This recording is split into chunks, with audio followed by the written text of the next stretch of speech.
일생 동안 당신이 반드시 읽어야 될 100권의 책 시즌2 13번째 시간 2부가 시작됐습니다. 자, 저희 13번째 책은요.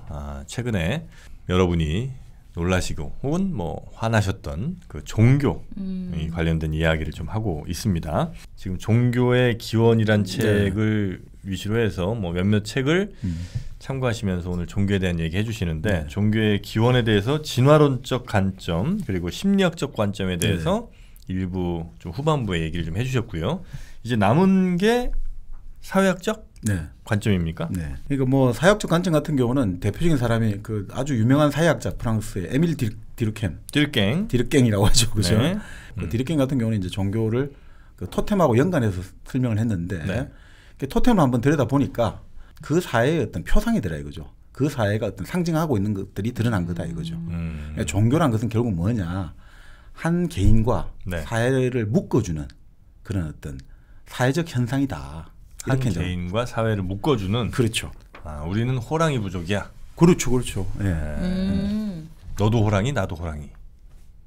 맞습니다. 네. 그러니까 결국 이제 이런 거죠. 우리가 그 호모 렐리기오수스라 해가지고 인간을 종교적 인간이다 이렇게 부르는데 그 아까 말씀드린 대로 신 앞에서 두려움을 느낀다는 뜻도 있지만 렐리기오수스라는 게 또 렐리기오라는 게 뭔 뜻이 있냐면 묶는다는 뜻이에요. 결속한다. 뭐 신과 인간을 묶는 것도 있겠지만 결국 기본적으로 사회와 이걸 묶어준다는 거죠. 종교라는 것들이 결국 우리가 종교에서 신을 딱 들여다보면 결국 그 사회에서 가장 이상적으로 생각하는 인격들이 다 들어가 있는 거거든요. 그 사회가 숭배하는 신을 보면 그렇죠. 그 사회가 숭배하는 어떤 가치, 인격 이런 것들이 다 녹아 있군요. 그렇죠. 그러니까 그 사회의 반영이라는 거죠. 종교라는 것은 그러니까 아주 따로 떨어진 게 아니라 그 사회의 반영이다. 근데 이제 사회라는 것은 아까 말씀드린 대로 속의 시간이 있고 성의 시간이 있는 거지 않습니까? 그러니까 성의 시간에서 그것들을 해결해 줘야 할 필요가 있으니까 이게 결국은 토템이 되었고 그 토템에서 결국 나중에 보면 이건 뭐 프로이드도 말했습니다만 처음에는 동물, 그다음 반인반수, 그다음엔 사람 모습 비슷하게. 처음엔 그냥 동물 그대로의 모습을 숭배하다가 사람이랑 좀 섞었다가 나중엔 거의 인격화된. 그렇죠. 그러니까 그런 어떤 뭐 예를 들어 우리가 이제 이상적으로 생각하는 신도 있고 여러 가지 있을 거 아닙니까? 이런 걸 통해 가지고 이제 이 다 우리가 같은 기독교다, 아니면 같은 부처를 믿자, 이런 사람들이 얼마나 끈끈하게 유대감이 생겨납니까? 결속력이 다져지잖아요. 같은 우리가 하나의 어떤 그 신앙의 대상을 공유하고 있다라는 거죠. 그 대표적인 게 우리 같은 경우는 제사잖아요. 제사를 지낼 때. 제사 지내면 어떻습니까? 다 오잖아요. 끈끈해져요? 제사 지낼 때? 제사는 원래 제일 많이 갈라지지 않나요? 제사 때문에 가족끼리. 아니 원래 제사는 그 참가자들한테 자 우리 같은 집안이야, 같은 문중이야, 이걸 정체성을 아이덴티티를 부여하는 게 제사거든요. 그리고 제사 때 같이 같은 조상에 대해 동시에 절을 하고 그다음에 음식을 나눠 먹잖아요. 음식을 나눠 먹어야 식구가 되잖아요. 그러니까 그게 이제 우리 똑같죠. 뭐 교회에서 성찬식이나 성체를 나눠 먹는다든지 빵과 포도주 나눠 먹잖아요. 그래서 이것은 예수님의 살과 피요. 그걸 우리 나눠 먹으니까 우리는 같은 다 예수의 어떤 같은 예수와 한 몸이 된 거잖아요. 그게 결국 뭐겠어요? 이거 사회적 기능을 한다 이거죠. 같이 딱딱 묶어준다. 뭔가 묶을 필요가 있는데 그 묶는 정점에 묶는 도구로서 종교가 필요한 거다. 그렇죠. 그러니까 그래야지 이제 다른 집단하고 구별되는 우리 정체성이 만들어지잖아요. 그러니까 종교든 뭐든 우리가 보면 정체성이라는 것은 나 혼자 이렇다고 해서 형성되는 게 아니고 남들이 다르다고 인정을 해줘야 되거든요. 구별을 해줘야 되거든요. 그러니까 반드시 자 우리다. 우리와 남이라는 딱 구분이 돼야지 이게 공동체가 만들어지고 그다음에 종교도 다 정체성 성립되는 거거든요. 구별이 안 되면 안 되거든요, 사실은. 그럼 대표적으로 그러면 어떤 복장, 의복 이런 것들도 그런 거에 하나가 될 수 있겠네요. 맞습니다. 부르카, 니캅 뭐 이런 걸 이제 그렇죠. 입는 건 딱 보기만 해도 저 사람은 무슨 종교라는 걸 알 정도가 되니까. 뭐 모자를 쓴다든지 유대교 모자를 쓴다든지 그걸 통해 가지고 결국 그러니까 그 바로 사회적 기능을 한다는 거죠. 사회적으로. 그래서 우리 같은 어떻습니까? 우리 전혀 몰랐지만 같은 딱 복장하고 있으면 서로 친밀감이 바로 어디를 가도 딱 느껴질 거잖아요. 그렇죠. 하다못해 우리 태극기만 보고 외국 나가가지고 태극 깃발을 보면 가슴이 뛴다. 그러면 이거는 한국 사람으로서의 어떤 그 종교에 가까운 감정들이 만들어지는 거잖아요. 해병대 옷만 입고 있는 걸 보면 너 몇 키야? 이렇게. 요즘 뭐 안 그런지 모르겠습니다. 그렇죠. 예전에는 진짜 그래요? 해병대 옷만 입으면 그냥 지나가다 이제 조민혁가 해병대 옷 입고 있잖아요. 그럼 데려가서 이제 네. 인사시켜. 너 몇 네. 개야? 500이기? 야, 이 새끼. 뭐 이러면서 이제 데려가서 네, 네. 밥 사주고 막 그래. 처음 보는데. 아 진짜요? 그 가서 얻어먹고? 그런 일이 많았어요. 뭐 제 이제 지인 같은 경우는 네. 외국에 여행을 나갔는데 돈이 떨어졌거든요. 네. 그러니까 그 외국 대도시에 해병대 전우회를 찾아가가지고 하니까 돈을 해병대 주더래요. 전우회가 있어요? 다 외국에도? 있더래요. 자기 찾아가 그래 가서 돈 와, 얻어오고 대단하다, 여행을 해병대도. 계속했다 이러더라고요. 근데 우리 세계 각지에 흩어져 있는 해병대 전우회. 근데 육군은 그렇게 안 돼. 육군 공군은 그 왜 그래? 왜안 공군은 되냐면- 왜 그런 거야? 육군은 워낙 그 숫자가 많으니까 그럴 수도 있을 것 같은데 공군은 왜 그런 거야? 공군도 일단 결속력이 약해? 많고요. 네. 공군도 일단 숫자도 많고 네. 아까 일부에서 잠깐 얘기 네. 나왔던 것 같은 그 통과 의례 자체가 아. 그들처럼 아주 강력한 뭔가가 그렇죠. 없어. 해병대 같은 경우는 통과 의례도 통과 의례지만 아까 말씀드린 입문식, 입사식, 이니시에이션 자기 결단으로 보통 지원을 많이 하잖아요. 해병대 지원을 내가 들어간 경우가 많잖아요. 그러니까 지원을 내가 들어가니까 더 이걸 통해 가지고 들어가서 일종의 신고식이 더 이제 끈끈해질 수가 있는 거죠. 더 가혹할 수 있는데 그걸 통해서 왜냐하면 내 결단으로 들어왔다는 거. 그걸 통해서 그리고 다른 군대를 갔다 왔던 것보다 해병대를 나왔다고 하면 이게 뭔가 내가 급이 높아지는 느낌을 스스로가 가진다는 거죠. 사회가 인정하고 안 하고를 떠나가지고 나 스스로가 나는 다른 사람들보다는 나는 높아. 옷이 그리고 다르잖아요. 그 제가 들은 얘기 중에 하나는 팔각모를 이제 상징적으로 쓰거든요. 네, 네. 각이 8개 있는. 모자. 네. 근데 그게 다 용산 가서 산다는 얘기를 군대에서 그 보급해주는 국군의 집 같은 데서 네. 산다는 거야. 뭐 그렇게까지 하면서 정체성을. 하여튼 뭐 또 해병대가 뭐 교통 정리 같은 것도 잘해주고 하시니까 예, 뭐 그분들의 노고를 저희가 뭐 폄하할 생각은 없습니다. 갑자기 해병대 얘기 왜 나온 거지? 뭐 그러니까 그만큼 네. 이제 이 종교라는 것들이 결국 구성원들 사이의 동질성을 강화시켜주고 소속감이라는 귀속 의식을 강화시켜주는 수단으로 나왔다. 네. 이런 설명이 있는데 저는 좀 재밌게 생각하는 게 이 종교가 사실은 인간이 생존을 그 환경에 적응하는 과정에서 나왔다는 거예요. 생태학적인 환경에 적응하는 과정에서 네. 무슨 말이냐면 종교가 나온 것은 이 종교는 인간이 생존을 위해서 합리적으로 노력한 결과 종교가 탄생했다는 거예요. 우리의 생존 의식적인 예. 행동으로 의식적 무의식적 그러니까 결국은 제일 중요한 것은 우리가 생존을 해야 되잖아요. 환경에서. 네.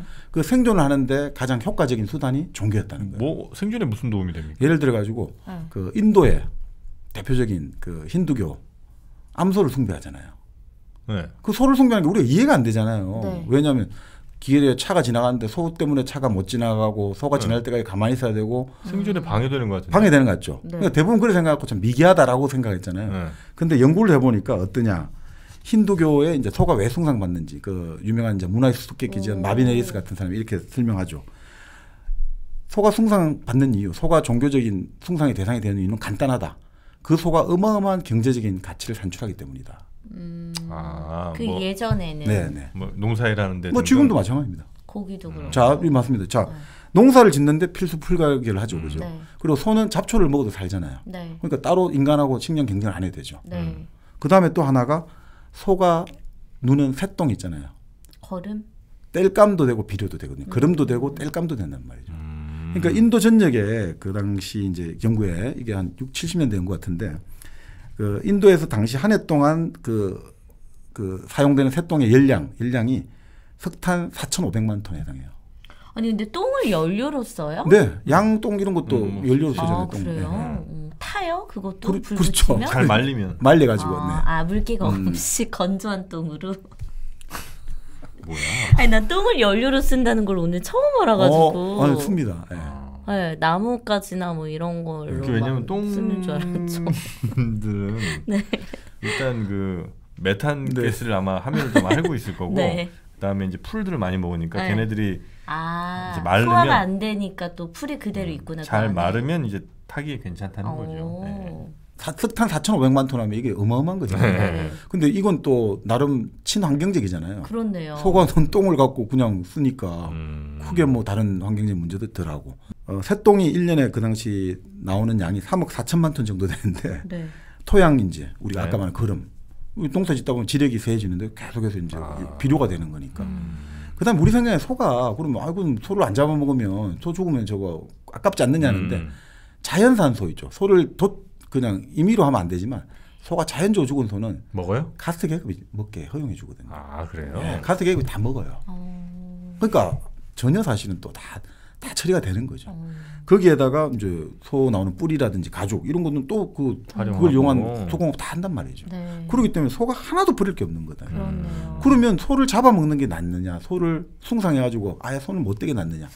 경제적 가치가 이 인도 사회를 위해서는 굉장히 중요하다. 그렇기 때문에 아예 종교적 대상으로 만들어가지고 네. 소를 잡아먹으면 큰일 난다, 천벌 받는다 라는 식으로 만드는 게 이 사회가 생존하는데 유리했다는 거죠.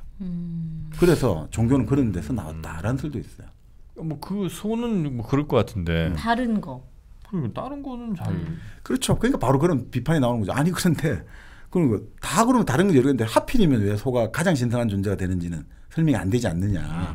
하필이면 그러면 다른 지역도 이런 게 많은데 다른 지역은 왜 소가 비슷한 인도 비슷한 데 많은데 왜 그러냐. 이건 설명이 또 안 되는 거죠. 그러니까 이게 사실은 종교의 기원을 가지고 뭐든지 다 맞다 이렇게 볼 수는 없는 거고 다 일장일단이 다 있는 거죠. 네. 그러니까 그런 면에서 이제 우리가 보면 이런 지금까지 해서는 학문적 해석인데 보통 이제 또 종교에 관해서 가장 아주 종교가 우리가 흔히 적대적이라 생각하는 이념책이 하나 있죠. 종교와? 네, 종교가 가장 적대적인 이념책. 과학?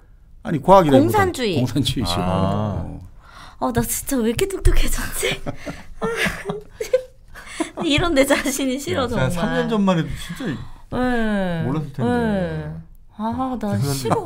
나 근데 이게 싫어. 왜? 옛날에 더 귀여웠단 말이야. 몰랐을 때가. 공산주의? 그렇죠. 결국 우리가 흔히 그런 말 많이 듣지 않습니까? 종교는 환상이고 인민의 아편이다. 공산주의는 종교를 박해한다고 하는데 네. 실제 꼭 그런 건 아니에요. 그러니까 레닌 같은 경우도 국가는 종교에 관여하지 말아야 되는데 종교가 좋아하는 종교를 아주 자유롭게 고백할 수 있게 해줘야 된다. 그러니까 탄압하고 이런 건 아니에요. 그러니까 신앙을 이유로 시민을 차별한 일은 결코 용납할 수 없다라고 딱 레닌이요? 네, 레닌. 근데 이제 그 이후에 종교 탄압이 된 거는 이제 마오쩌둥이나 스탈린 같은 경우는 이제 종교에 상당히 적대적이었다 나오는데 본래 마르크스나 레닌의 입장에서는 종교는 그냥 가만히 놔두면 알아서 소멸한다 이거죠. 인간이 소멸한다. 그러니까 인간이 똑똑해지면 자연적으로 없어져 간다. 그러니까 종교는 왜 있느냐? 그 간단합니다. 마르크스는 이런 거죠. 종교는 한마디로 거꾸로 물구나무선 현실이라는 거죠. 종교는 물구나무선 현실. 그러니까 이 현실에 비참한 것들, 현실에 이루지 못한 소망을 내세에 투영하는 거다. 종교에. 그러니까 현실이 문제가 없어지면 종교는 자연스레 사라져요. 그렇겠네요. 그래서 마르크스가 재밌는 말을 했죠. 종교적 비참은 현실적 비참의 표현이자 현실적 비참에 대한 항의다. 그러니까 종교가 아이고 착하게 서로 사랑해라 삶을 도와주라 이거는 그게 안 되는 것들에 대한 항의라는 거죠.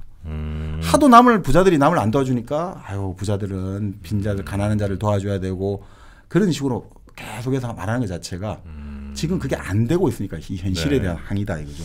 그러고 보니까 옛날에는 뭐 지금은 아마 어떻게 얘기하는지 모르겠는데 옛날에는 한 30년 전만 해도 천국 하면 먹을 게 일단 풍족했어. 네네네. 천국을 묘사할 때 30년 전에는 진짜 그렇게 표현했어요? 그러니까 먹을 게 부족하지 않은 그러니까 천국에 대해서 이제 이런저런 얘기를 할 거 아니에요. 네. 근데 제 어릴 때 기억을 더듬어 보면 천국은 먹을 게 일단 풍족하고 네. 그다음에 싸우지 않고 누가 누굴 죽이지 않아. 맞습니다. 그게 생각한 천국이었는데 아마 요즘 천국을 만약에 애들한테 얘기할 때 먹을 게 부족하지 않다고 얘기하면 그런 얘기는 안 먹히죠. 씨알도 안 먹히죠. 천국이랑 무슨 그렇죠. 지금 뭐 지금도 풍족해 죽겠구만. 아마 현실의 물구나무선 현실이라는 말씀은 굉장히 와닿네요. 그러니까 결국은 뭐 이게 대표적으로 종교 이제 기독교의 본질에가 포열을 바라고 바로 이제 유물론자인데 그 책이 이제 아주 마르크스나 많은 영향을 줬거든요. 거기서 보면 신이라는 것은 결국 그 사회가 가장 이상적으로 생각하는 그 인간들의 가치를 다 모아놓은 게 신이다 이거죠. 그리고 결국은 종교는 결국 인간이 만들어냈고 신은 인간이 만들어냈다 이거죠. 결국은. 그러니까 종교라는 것의 본질이 따로 있는 게 아니라 결국 이 인간이 현실에서 아주 지금 계급의 어떤 차별 구조로 억압받고 있는 것들에서 우리가 펼치지 못하는 그 소망을 저 다른 것에 투사한 거다 이거죠. 종교는 그러니까 한마디로 내가 지금 이루지 못하고 있는 꿈을 저 신의 이름을 빌려 투사한 거다 이거죠. 지금의 천국이라 하면 그러면 모두가 평등한 사회일 수도 있겠네요. 워낙 지금 불평등이 심하고. 그럴 수도 있고요. 우리 청소년들한테 잘 통할 거는 모두가 아이돌인 거지. 모두가 유튜브에 출연하고. 넌 천국 가면 걸그룹이야. 뭐 그런 거 아닐까? 아니면 뭐 정말 원 없이 돈을 쓸 수 있다든지, 아니면 넌 하고 싶은 거 다 유튜브 스타가 된다든지 이런 게 오히려 천국이 아닐까 하는 생각이 드는데 그 천국이 사실 생각보다 멀리 있지는 않아요. 예를 들면 네. 내가 살고 있는 공간이 내 마음이 정말 편하다면 일하는 공간에서 집을 들어갔는데 집이 너무나 내 마음을 편하게 만들어요. 네. 그게 천국 아니겠습니까? 정박님 깊은 탄식을 하시네요. 안 편하세요 요즘 주거지가. 그리고 혹은 내 일하는 공간이 너무나 내 마음을 편하게 해주고 내가 여기 있는데 시간이 흘러가는 줄 모르게 만들어. 네. 그게 천국이라는 거예요. 그렇다면 천국 이꼬르 바오미다라는 겁니다, 여러분. 네, 천국을 현실로. 바오미다. 인테리어가 여러분이 계신 공간을 천국으로 만들어 드립니다. 이미 여러분들이 많은 분들이 천국을 경험하셨고요. 천국에 살고 계십니다. 왜 여러분만 천국이 아닌 곳에 살아야죠? 이제 여러분들 돈이 없어서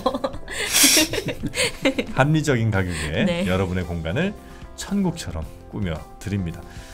예쁘게 비싸게 꾸미는 게 천국이 아닙니다. 여러분의 마음, 심리 상태를 가장 잘 이해하는 인테리어야말로 바로 바오미다가 추구하는 최고의 가치입니다.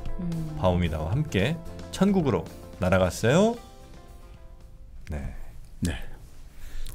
참 공간이 중요한 겁니다. 공간이 중요합니다. 네.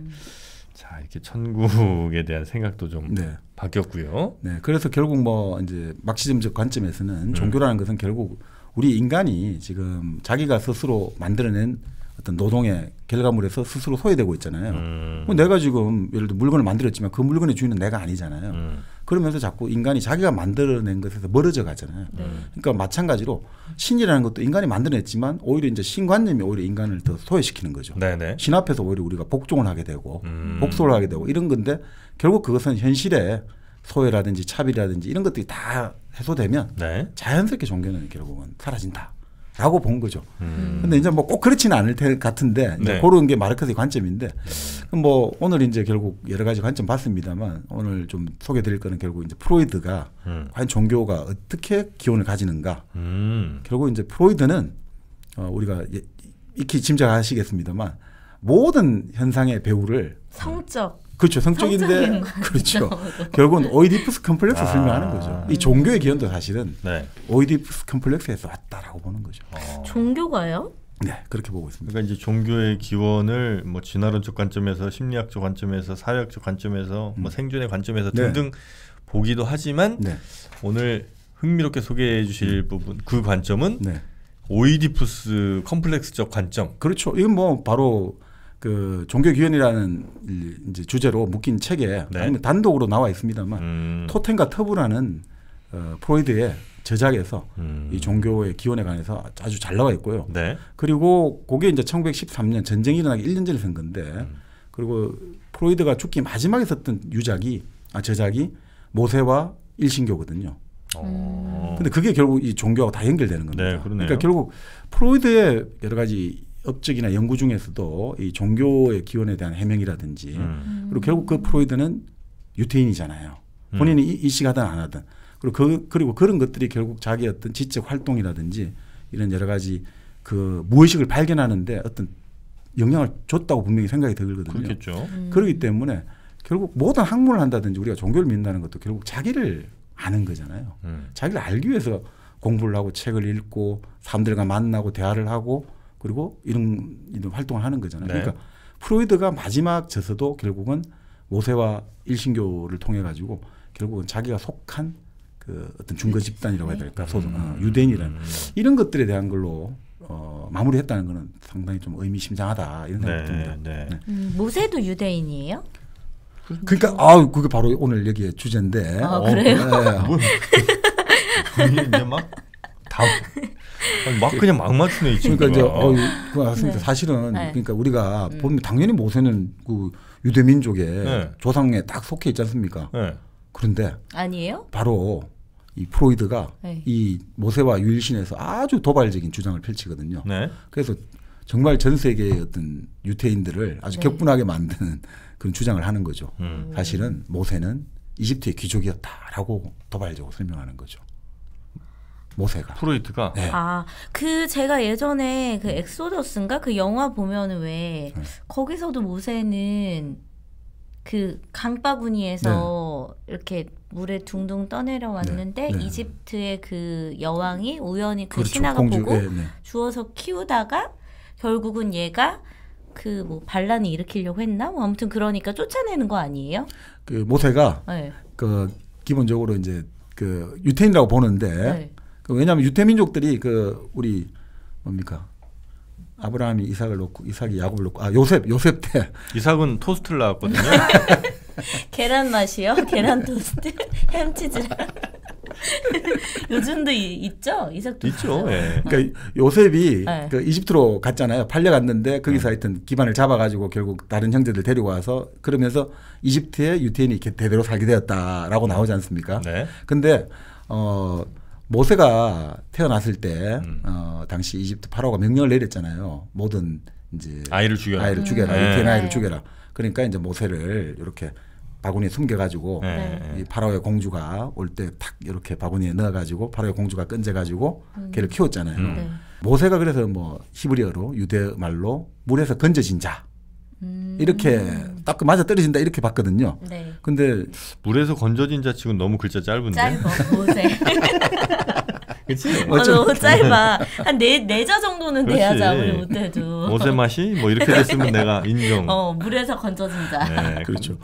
그게 이제 프로이드가 쭉 설명을 하고 있어요. 뭐 네. 여러 가지 이거는 프로이드의 이야기니까. 근데 이제 프로이드가 어떻게 설명하냐면 그 히브리어 문법, 어법에도 안 맞다는 거예요. 어법에 수동태가 없다는 거예요. 비동태가. 아, 건져진다. 물에서 건진 자는 아. 있지만 내가 건졌다는 거 있지만 아. 그런 어법은 잘 없고 이게 네. 오. 안 맞다는 거예요.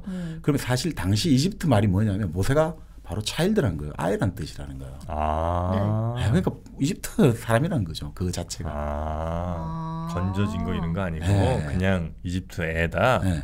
근데 왜 유태인으로 만들었을까요, 모세를? 자, 그래서 이제 네. 그래서 모세가 우리가 이제 십계명도 주고 유일신 야훼를 섬겨라 하잖아요. 왜냐하면 유태인들도 이집트 살면서 이 신 저 신 많이 믿었을 거 아닙니까? 근데 그걸 딱 야훼를 믿어야 된다라고 딱 이제 십계명을 시나이산에 받아가지고 주잖아요. 근데 본래 이제 모세가 살았을 때, 그러니까 모세가 살았을 때 그로 추정되는 그 시기에 고전에 왕이 그 우리가 영화도 나왔습니다만 미일할 때 그 하여튼 아크나톤이라는 왕이 있어요. 아크나톤. 아크나톤 왕이 아크나톤? 예, 아크나톤. 아세톤 아들인가요 혹시? 그 종교가 아톤교예요. 아톤교. 네. 아톤의 아들 아세톤이 있고 아세톤의 아들 아크나톤이 있는 거야. 아세톤이 아톤을 낳고 아톤이 아세크톤을 낳고. 아세톤은 아들을 다 지워버렸어. 전부 다 지워버렸다고. 근데 일리가 있다. 왜냐하면 뭘 또 일리가 아니 있어. 아크나톤이 아들을 낳은 아들이 누구냐 그 유명한 투탕카멘이에요. 근데 소년왕이라서 투탕카멘? 빨리 죽었잖아요. 빨리 지워졌잖아요. 투탕카멘. 진짜 다 지웠네. 다 삭제했다고. 근데 그 아크나톤이 말이에요. 네. 그 당시에 이집트가 사제 종교인 힘들이 셌단 말이죠. 그 내가 파라오 왕인데 너무 세니까 네. 어떻게 하겠습니까? 얘들 좀 견제해야 되는데 이집트도 보면 다신교거든요. 네네. 오시리스와 이시스 네. 쭉 여신들 신화 보면 그러니까 어떻게 하냐면 이때 이 왕 때 아톤교 해가지고 태양신 아톤이 태양이라는 뜻이래요. 네. 유일신교를 딱 보여준 거예요. 그럼 뭐냐? 나는 바로 태양의 적자란 말이죠. 그러니까 나만을 믿어. 내가 바로 태양이고 내가 신이야. 이렇게 해가지고 이 귀족 계급, 그러니까 사제 계급을 억눌려 했거든요. 네. 모세가 아무래도 이때 그 아크나톤 왕의 어떤 그 서자? 뭐 하여튼 그쪽 계통의 신하든 뭔가 네. 그쪽 사람이다 이거. 그쪽 귀족이든 뭐 왕족이든 네. 그 상태에서 결국 사실 일리가 있는 게 그 이후로 아크나톤 왕이 죽고 이제 투탕카멘이 소년왕이 됐는데 네. 그 소년왕도 일찍 죽었죠. 네. 그런 다음에 결국 그 다시 그 사제 계급들의 반란 이 뭡니까 이 주도권 다툼에서 결국 아톤교가 사라지게 되고 그 과정에서 분명히 이 모세로 상징되는 사람은 이 결국 유태인들이 이끌고 유태인과 뭔가 뜻이 맞았겠죠. 어쨌든 그래서 이끌고 나갔을 거다라는 거 보는 거죠. 대신 그 모세는 그럼 태양을 섬기는 사람이고 유일신이잖아요. 그거를 유태인 민족에게 줬을 거다 이거죠. 아 모세가 태양을 섬기는 사람이에요? 그러니까 모세교가 사실은 이게 모세교죠. 유태교의 시작은 어떻게 보면 그건 모세교라고 보는 거죠. 모세교라는 거예요. 유일신 사상을 갖고 온 게 모세라는 거죠. 네네네. 아, 저 잠깐 지금 약간 과부하 걸린 게 종교 나오니까. 네. 유대교는 하느님을 믿어요? 안 믿어요? 하느님 야훼를 믿죠. 그렇죠. 그런데 네. 믿는데 문제는 유대교는 어떻습니까? 우리 유대 민족이 하나님의 선택, 선민을 받았다는 거예요. 유대교랑 그럼 기독교의 차이는 기독교는 뭐예요? 뭐냐면 네. 이제 유대교는 이거죠. 하나님의 선택을 받았기 때문에 네. 기독교에서는 예수가 이제 우리가 똑같은 메시아고 네. 예수가 이제 삼위일체로 같은 신으로 인정하는데 인정을 안 하는 거죠. 예수를 그런 메시아로 인정 안 하는 유대교는 거죠. 예수를 인정 인정 안 안 해요? 하죠. 그러니까 달라지는 거죠. 선지자 정도는 보든가? 그것도 안 보나요? 그게 근데 이제 유대 민족은 결국 그 예수를 죽인 민족이잖아요. 버렸죠. 결국은. 그렇기 때문에 이제 낙인이 찍혀버렸잖아요. 기독교를 믿는 이제 바울에서 시작해갖고 우리 모두는 하나님 아버지의 원죄를 지었다는 걸 인정해야 되는데 유대교는 그런 거를 인정 안 한다. 그러니까 신의 그래서 그 원죄를 지었고 예수 그리스도가 우리를 대신해서 대속해서 우리를 구원해줬다.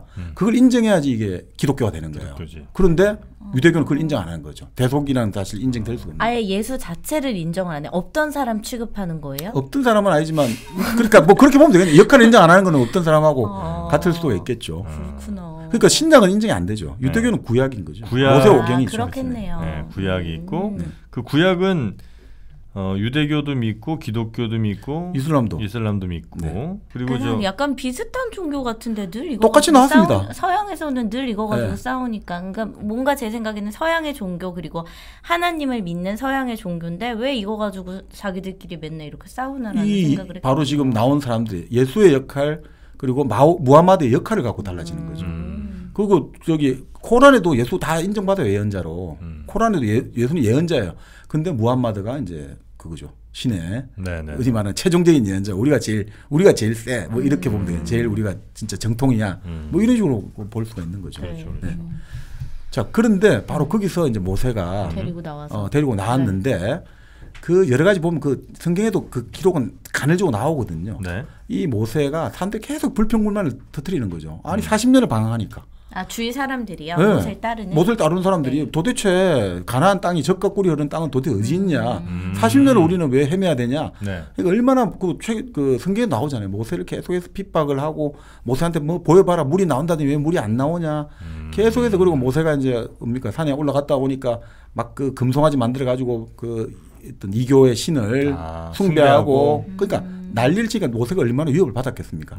그래서 거기서는 결국 이제 모세가 그 십계명을 가져오고 결국 그걸 보여줘가지고 결국 그 모든 것을 제압하고 그렇지만 가나안 땅에는 못 들어가고 여호수아가 들어갔다. 이걸로 끝나지만 네. 그 모세와 일신교에서 프로이드는 이 치밀하게 이제 나름 논쟁을 해가지고 모세는 살해당했다고 보는 거예요.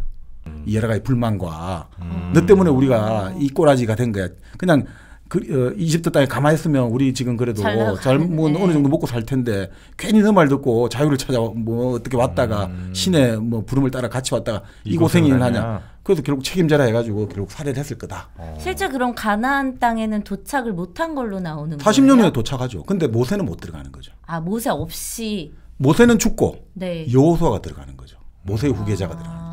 그러니까 이게 참 재미있는 그 분석이 되는 게 이게 결국 삶의 어떤 일생하고도 비슷한데 결국 사람이라는 것들이 어떤 그게 어떻게 보면 부모하고 자식의 관계라는 거예요. 자, 부모가 예를 들어 이집트라고 치죠. 파라오인데 네. 내가 결국 어떻든 아무리 여기가 나름 나를 잘해주고 해도 나는 독립적인 인간으로 또 써야 되니까 그걸 탈출을 해야 되잖아요. 네. 그러니까 탈출을 하고 근데 탈출을 하고 나서 바로 내가 번듯한 독립 개인으로 쓸 수가 없잖아요. 네. 나는 고생을 해야 되는 거예요. 그 고생을 통해서 계속해서 결국 나는 하나의 인간으로 하나의 어떤 독립적인 인격을 쓴다라는 걸 이제 보여주는 거 아니냐. 뭐 이렇게도 볼 수 있는 거죠. 그게 사실 모세 같은 경우가 사람을 죽인 걸로 나오잖아요. 자기 동포를 핍박하는 네. 이집트의 뭐 관리인가 군인을 죽이고 도망을 치는 거잖아요. 네. 근데 그거를 이제 종교에서는 옛날에 자기 자신을 죽이는 걸로 본다는 거죠. 상징으로. 군인을 죽이는 것보다 옛날에 내 자신. 그러니까 이 종교를 믿기 전에 내 자신을 죽이는 거. 아까 통과래 같이 이제 단절을 하기 위해서는 정말 그게 고통스러운 과정이니까 죽이는 걸로 나타난다는 거죠. 새로 나누구나. 새로 내가 나기 위해서는 내 의제의 내 자신을 죽여야 되잖아요. 그런 거니까 뭐 종교에서 자꾸 죽이고 이런 게 많이 나오는 이유가 그렇게 해서 가는 이유가 그만큼 격렬하다는 거죠. 나를 어제 나와 오늘의 나를 탁 이제 꺼내야 되는데 그 얼마나 힘듭니까 사람 살아가는데. 그러니까 이제 그런 격렬하게 나타난다는데. 네. 자 어떻든 그래서 모세를 죽였고 죽이고 나서 이 사람들이 결국은 모세를 잊어야겠죠. 네. 죽이면 안 되잖아. 근데 사실은 이 모세가 어떻든 자기들 지도자였고 자기들 이렇게 같이 해가 왔는데 죽였잖아요. 아버지 같은 존재. 아버지잖아요. 그 네. 지도자는 아버지죠. 아버지를 죽였는데 그래 꽁꽁 다 묶어버렸는데 아까 말했던 억압된 것은 반드시 돌아오잖아요. 네. 결국 그런 것들이 돌아오면서 이 사람들은 결국 이 모세를 다시 부활시키면서 이제 유일신의 모세가 그렇게 가르쳐 주었던 유일신을 완전히 이제 신성 불가침에 타협할 수 없는 그걸로 올리고 그 모세의 가르침을 따르면서 결국 죽은 아버지에 대해서 속죄를 하는 거죠. 그러니까 우리가 비록 아버지를 죽인 그 죄를 이 아버지의 가르침을 부활하고 언제까지나 지키겠습니다라는 걸로 우리는 속죄를 하겠습니다. 그래서 유태인들은 끊임없는 신경증에 시달리고 있다는 거죠. 왜냐하면 다른 기독교는 구원을 받잖아요. 예수가 그게 그럼 보냈는데 유대교인 거예요? 예, 유대는 결국은 유대 민족은 스스로 그 짐을 짊어져야 되는 거죠. 아. 그래서 유대는 계율이 어마어마하게 많단 말이에요. 유대교는. 그렇죠, 그렇죠. 그게 어느 정도면 예전에 우리가 한번 그 책 있지 않습니까? 그 숭홍빙 책을 한번 할 때 그 책에도 잠시 유대 이야기가 나오는데 이런 일화가 나오죠. 그 숭홍빙의 자기 지인이 여자분인데 네. 유대계 쪽에 시집을 갔대요. 네. 그래서 시아버지하고 너무너무 잘해주더래요. 근데 어느 날 요리를 한다고 후라이팬 있잖아요. 새 후라이팬에다가 두부 요리를 한다고 두부를 떡 했는데 네. 시아버지가 보더니 갑자기 달려와가지고 후라이팬을 집어 던지고 막 그렇게 순한 사람이 완전 화를 막 불같이 내더라는 거예요. 뭐 이게 어떻게 된 일이냐니까 유대교의 계율에 따르면 네. 그 어미 짐승 있잖아요. 소 이런 어미의 우유로 받는 걸 반드시 이런 이제 철판 이런 데 올리면 안 된다는 거예요. 요리하면 안 된다. 두부가 콩으로 만들잖아요. 그러니까 그게 우유 그 제품인 줄 착각인 거죠. 치즈 같은 치즈 거? 같으니까 치즈 제품 착각인 거죠. 그런데 아니 치즈 아니고 두부입니다니까 아 미안하다고 했다는 거야. 그런데 그 얌전하고 친절하고 살이 깊은 사람이 막 그 순간에 격분해가 막 그 정도로 이 계율에 그거 심하다는 게 그 계율을 통해서 어떻게 보면 그 잘 못 이길 게 많잖아요. 네. 자기를 처벌한다는 거죠. 우리가 그 모세를 죽였던 그 역사적인 그 과오를 DNA 속에 우리 씻어내려고. 계속해서 자기 처벌의 욕구들을 보여준다는 거예요. 아 그렇구나. 그러게 유대교는 왜 이렇게 그 규율이 엄격한가 했는데. 내가 지키지 못할 걸 많이 만들어 가지고 우리가 말한 아까 말씀대로 그 계율이라는 것들도 결국은 신경증의 한 일환이다 이거죠. 그러니까 우리가 강박증처럼. 그러니까 근데 딱 억눌러난 데를 통해서 억압된 데를 통해서 뚫고 오지 못하니까 다른 형태로 구멍을 찾아가지고 묘한 형태로. 그러니까 그 사람들조차도 의식이 잘 안 되는 거예요. 내가 왜 이런 짓을 하는지 모르지만 이런 짓을 안 하면 난 불안해서 못 사는 거죠. 그런 것들로. 그런 게 어떻게 보면 원죄네. 모세를 죽인. 네네네. 바로 그게 지금 토템과 터부의 기운이다라고 이제 설명합니다. 그럼 모세와 터부라는 건 무슨 말이에요? 타부라는 영화가 옛날에 있었어요. 타부. 토템과 타부. 지금 이제 뭐 터부 뭐 이렇게 얘기를 하는데 예전에는 TABO인가 뭐 아마 알파벳으로 TABO 타부. 타부. 타부가 뭐였냐면 하면 안 되는 거. 그러니까 나쁜 짓? 예를 들면 뭐 처제를 범하면 안 되는 거. 근친상간 같은 거? 뭐 그런 게 이제 타부죠? 맞습니다. 터부라는 게 본래 폴리네시아 부족의 말인데 뭐 이거는 딱 이렇게 보시면 돼요. 반대말이 노아거든요. 노아. 터부의 반대말이 노아거든요. 노아의 방주의 노아. 그거 말고 그쪽 폴리네시아말. 노아의 방주는 이쪽 그 중근동에 정신줄 노아. 노아는 이제 접근 가능한 보통의 일상의 이런 거고. 그러니까 요거 반대 접근이 절대 하면 안 되고 특별하고 이런 게 이제 금기되는 것들이 이제 터부다라고 하시면 될 것 같아요. 자, 이게 그럼 토템과 터부가 있잖아요. 근데 이게 종교의 이제 기원으로 프로이드가 쭉 설명을 하거든요. 그러니까 지금 말씀드린 토템은 아까 말씀드린 대로 우리 부족이라든지 우리를 지켜주는 수월형, 고신령 같은 거고, 그리고 터부는 접근 금지, 하면 안 되는 이거란 말이죠. 자, 어떻게 여기서 나왔냐? 그러니까 이런 이야기를 해요.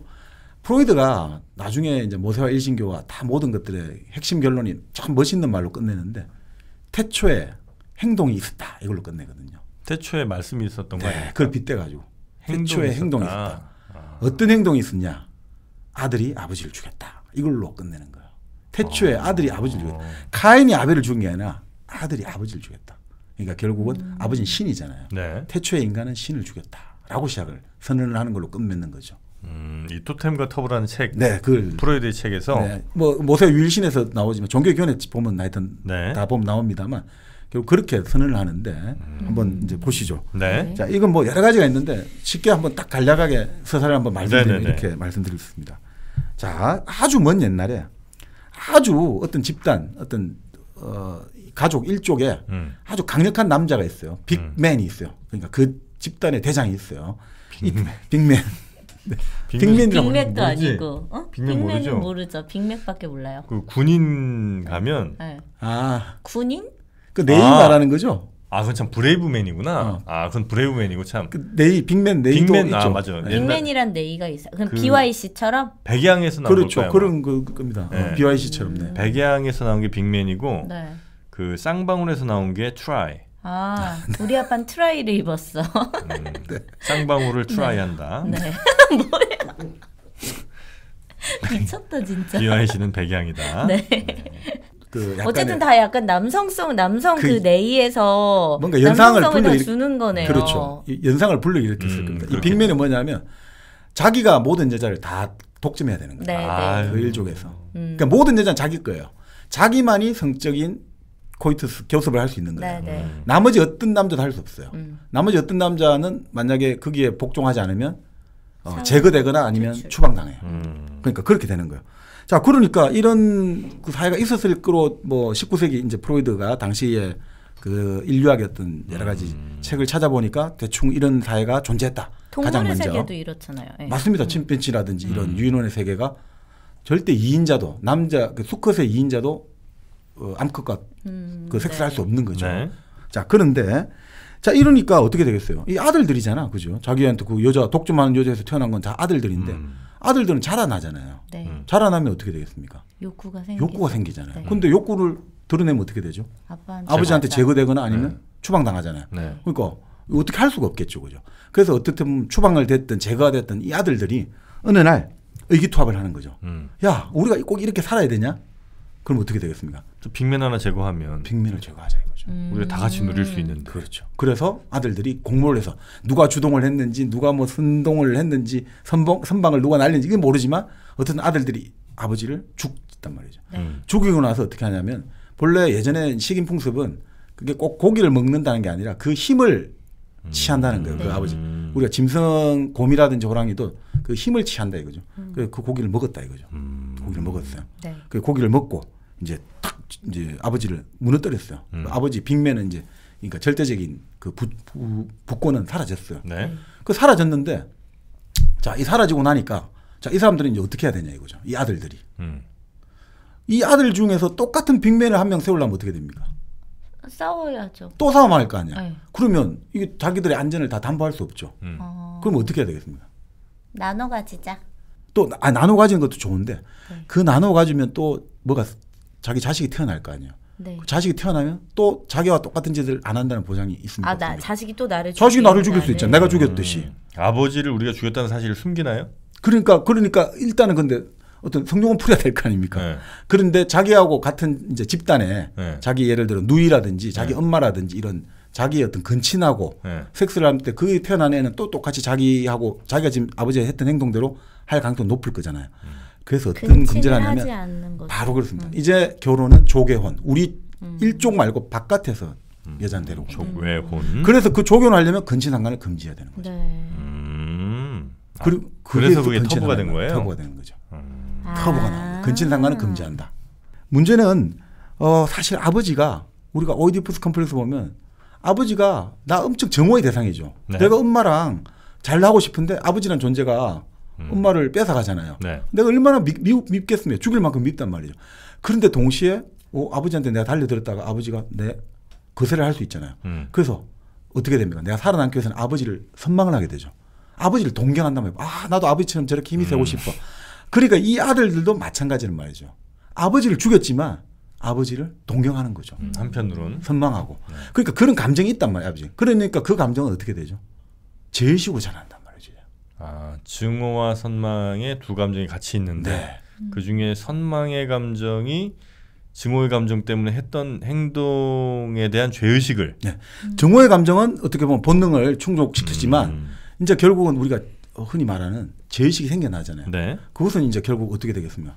기피의 감정을 일으키거든요. 뭔가 어떻게 내가 아버지를 죽였던 이 행동을 더 이상 안 해야겠다는 기피의 감정. 그래서 나온 게 살인을 하지 말라는 금기가 나오는 거예요. 터부가 나오는 거예요. 살인을 하지 말아야 된다. 여기서 그러니까 가장 이 인류사의 가장 근본적인 두 가지 터부는 살인을 하면 안 된다. 근친상간을 하면 안 된다. 이 금기가 나오게 된 거죠. 내가 그 짓을 했으니. 그렇죠.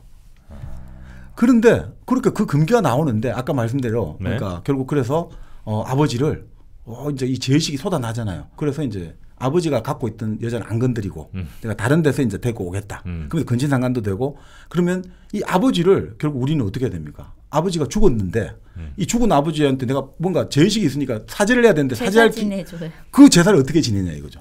바로 아버지로 대표되는 아주 강한 힘을 가진 동물들을 토템을 만들어 가지고 자 이제부터 이 동물을 이제 우리는 토템에가 이제 여기를 우리 완전히 숭상을 숭배를 하게 된 거예요. 그럼 우리 아버지에게 제사하는 거와 똑같은 효과가 있잖아요. 그냥 아버지 제사를 지내지 왜 굳이 동물 아버지 제사를 지내? 생각하는 것 자체가 그 고통이지. 그걸 해버리면 바로 직접적으로 돼버리잖아요. 내가 죽인 사람인데. 네, 바로 나타나잖아요. 우리는 항상 숨겨야 하니까. 왜곡시켜야죠. 네. 우리가 프로이드식으로 말하면 꿈은 소원을 왜곡되게 실현해 주잖아요. 그러니까 이건 항상 그러니까 우리가 직설적으로 말해버리면 상처가 돼버리잖아요. 그걸 우리가 견딜 수가 없어요. 네. 그럴 때 그렇지만 그걸 완전히 억압을 해버리면 또 우리가 견딜 수가 없어요. 그럴 때 우리가 할 수 있는 길은 절충을 해야 되잖아요. 그 절충은 아까 말한 신경적 형태, 노이로즈 형태 나오는데 그게 갑자기 아니 저 미친 거 아니야? 이런 식 있잖아요. 쟤 왜 갑자기 저런 데다가 이상한 뭐 그림도 그리고 갑자기 어느 날 곰을 갖고 와서 우리 아버지야, 우리 아버지. 얘가 이제 우리부터 직주니까 얘는 절대 이제 죽이면 안 돼. 그 토템을 딱 만들면 이게 아버지 대신이잖아요. 그러니까 우린 절대 죽이면 안 되잖아요. 그러니까 이 곰, 우리 토템에 해당되는 동물은 절대 죽이면 안 되는 거예요. 네네. 그러니까 토테미즘 하면 딱 두 가지 특징이 이 토템에 해당되는 동물이나 식물은 절대 건드리면 안 돼요. 왜냐하면 그걸 건드리면 아버지 죽인 것과 똑같은 행동이 재현되니까. 네. 또 두 번째는 근친상간 금지인 거예요. 왜냐하면 토템들끼리도요? 응? 토템들끼리 근친상간? 아니죠. 그건 조개잖아요. 네. 네. 토템 내부에서. 갑자기 토템까지는 또 상관하려고 그러냐. 상관에 너무 좀 매몰되어 있는 거 아닙니까? 기승전 상관입니다. 네. 그러니까 사실 종교도 결국 이렇게 보면 이 토템이 나오고 이런 것들이 결국은 원시적인 종교가 처음 시작됐다고 보는데 결국 이렇게 보면 이거는 결국 우리 사실 모든 문학이나 예술이나 다 비슷한 거거든요. 결국은 찬양하고 뭔가 지나간 것들을 찬양하고 기념하고 기억하는 거거든요. 마찬가지로 종교도 지금은 바로 우리가 죽였던 그 원죄의 아버지를 다시 토템의 형태로 찬양하고 기념하고 기억해 준단 말이에요. 이런 식으로 해가 결국 종교가 생겨났다 이거죠. 네네. 그러니까 참 이게 이 재미있는 게 결국은 이 토템을 만약 토템 풀을 세운다든지 이렇게 있으면 끊임없이 자기 죄의식을 상기되는 거잖아요. 네, 볼 때마다. 근데 그렇게 해야지 어떻게 됩니까? 그렇게 해야지 살인을 안 저지르고 근친상간을 안 저질 거 아니에요. 그래, 내가 지금 내 본능적인 충동은 그 윤리적인 작동이 안 되잖아요. 인간이 처음에 원시적인 얼마나 이기적이고 자기 욕망대로 막 했을 거 아닙니까? 그러니까 근친상간도 필요 없고 어미하고도 진짜 그렇잖아요. 애미하고도 혼례를 붙고 어떤 자기 아버지도 죽일 수 있는 오이디푸스 아버지를 죽이고 엄마 혼례 붙는 그게 인간이란 말이에요. 인간의 그 원초인 충동은 막 이거 덜 끓고 이 이드가 이 용출할 때는 어떻게 할 수가 없거든요. 그런데 괴롭지만 그거를 토템풀을 볼 때마다 우리 죄의식이 생겨나가지고 내가 아무리 지금 저놈을 죽이고 싶고 막 섹스를 하고 싶지만 안 돼. 내 죄의식. 이걸 상기시켜주는 거죠. 그러니까 이 종교라는 건 뭐냐. 결국은 이게 우리를 억압하는 것들로 시작됐지만 인간에게 문명을 만들어준 거란 말이죠.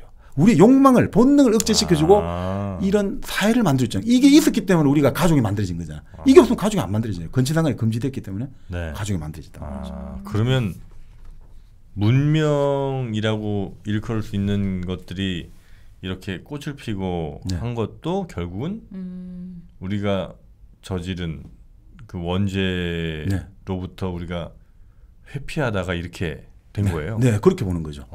거기서 근친상간을 금지하고 살인을 금지하니까 사회생활을 할 수가 있잖아요. 우리가 각자의 인간들 얼마나 이기적이고 자기 흔히 말하는 자기 욕망이 가는 대로 하고 싶은 사람들인데 네네. 그렇게 하면 사회가 만들어지지가 않잖아요. 그렇죠. 사람 만날 때 틀리면 죽여. 저 사람을 만나면 좋아. 난 저 여자 무조건 해야 돼. 이래버리면 사회가 성립이 안 되는데 사람을 죽이지 마라. 근친상간하지 마라. 딱 정리되면 가족이 만들어지고 가족이 사회생활 기본이 되죠. 기본 셀이 되잖아요. 세포가 되니까. 네네. 그게 이제 결국 발전해서 부족이 되고 국가가 되고 이렇게 나아간단 말이에요. 이 기본.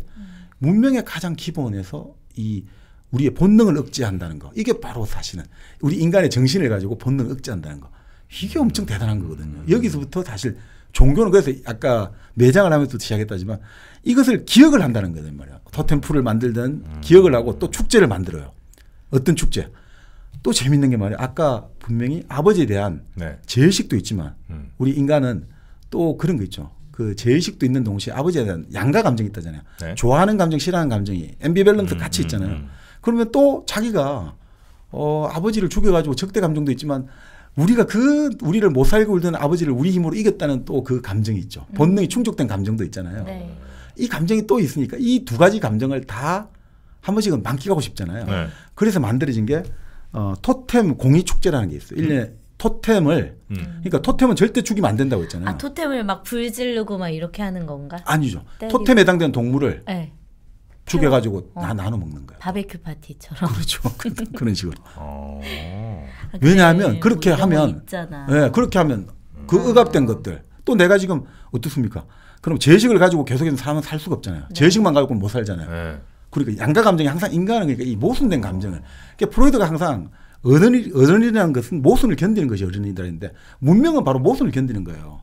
내 마음에 들기 싫다고 저놈 다 죽여. 저 인간들 다 없애버리면 좋겠어. 저 세력들은 다 삭슬해버려. 이러면 문명은 쓸 수가 없어요. 문명은 저 진짜 저 때려 죽이고 싶어도 인정해야 되는 거야. 바로 이런 거란 말이죠. 그러니까 이 양가 감정을 견뎌야 되니까 진짜 이거 웃기는 건데 아니 토템을 분명히 죽이면 안 된다고 했잖아요. 그런데 죽이면 한 번씩 축제 1년에 한 번씩은. 토템을 그런 식으로 축제를 한단 말이죠.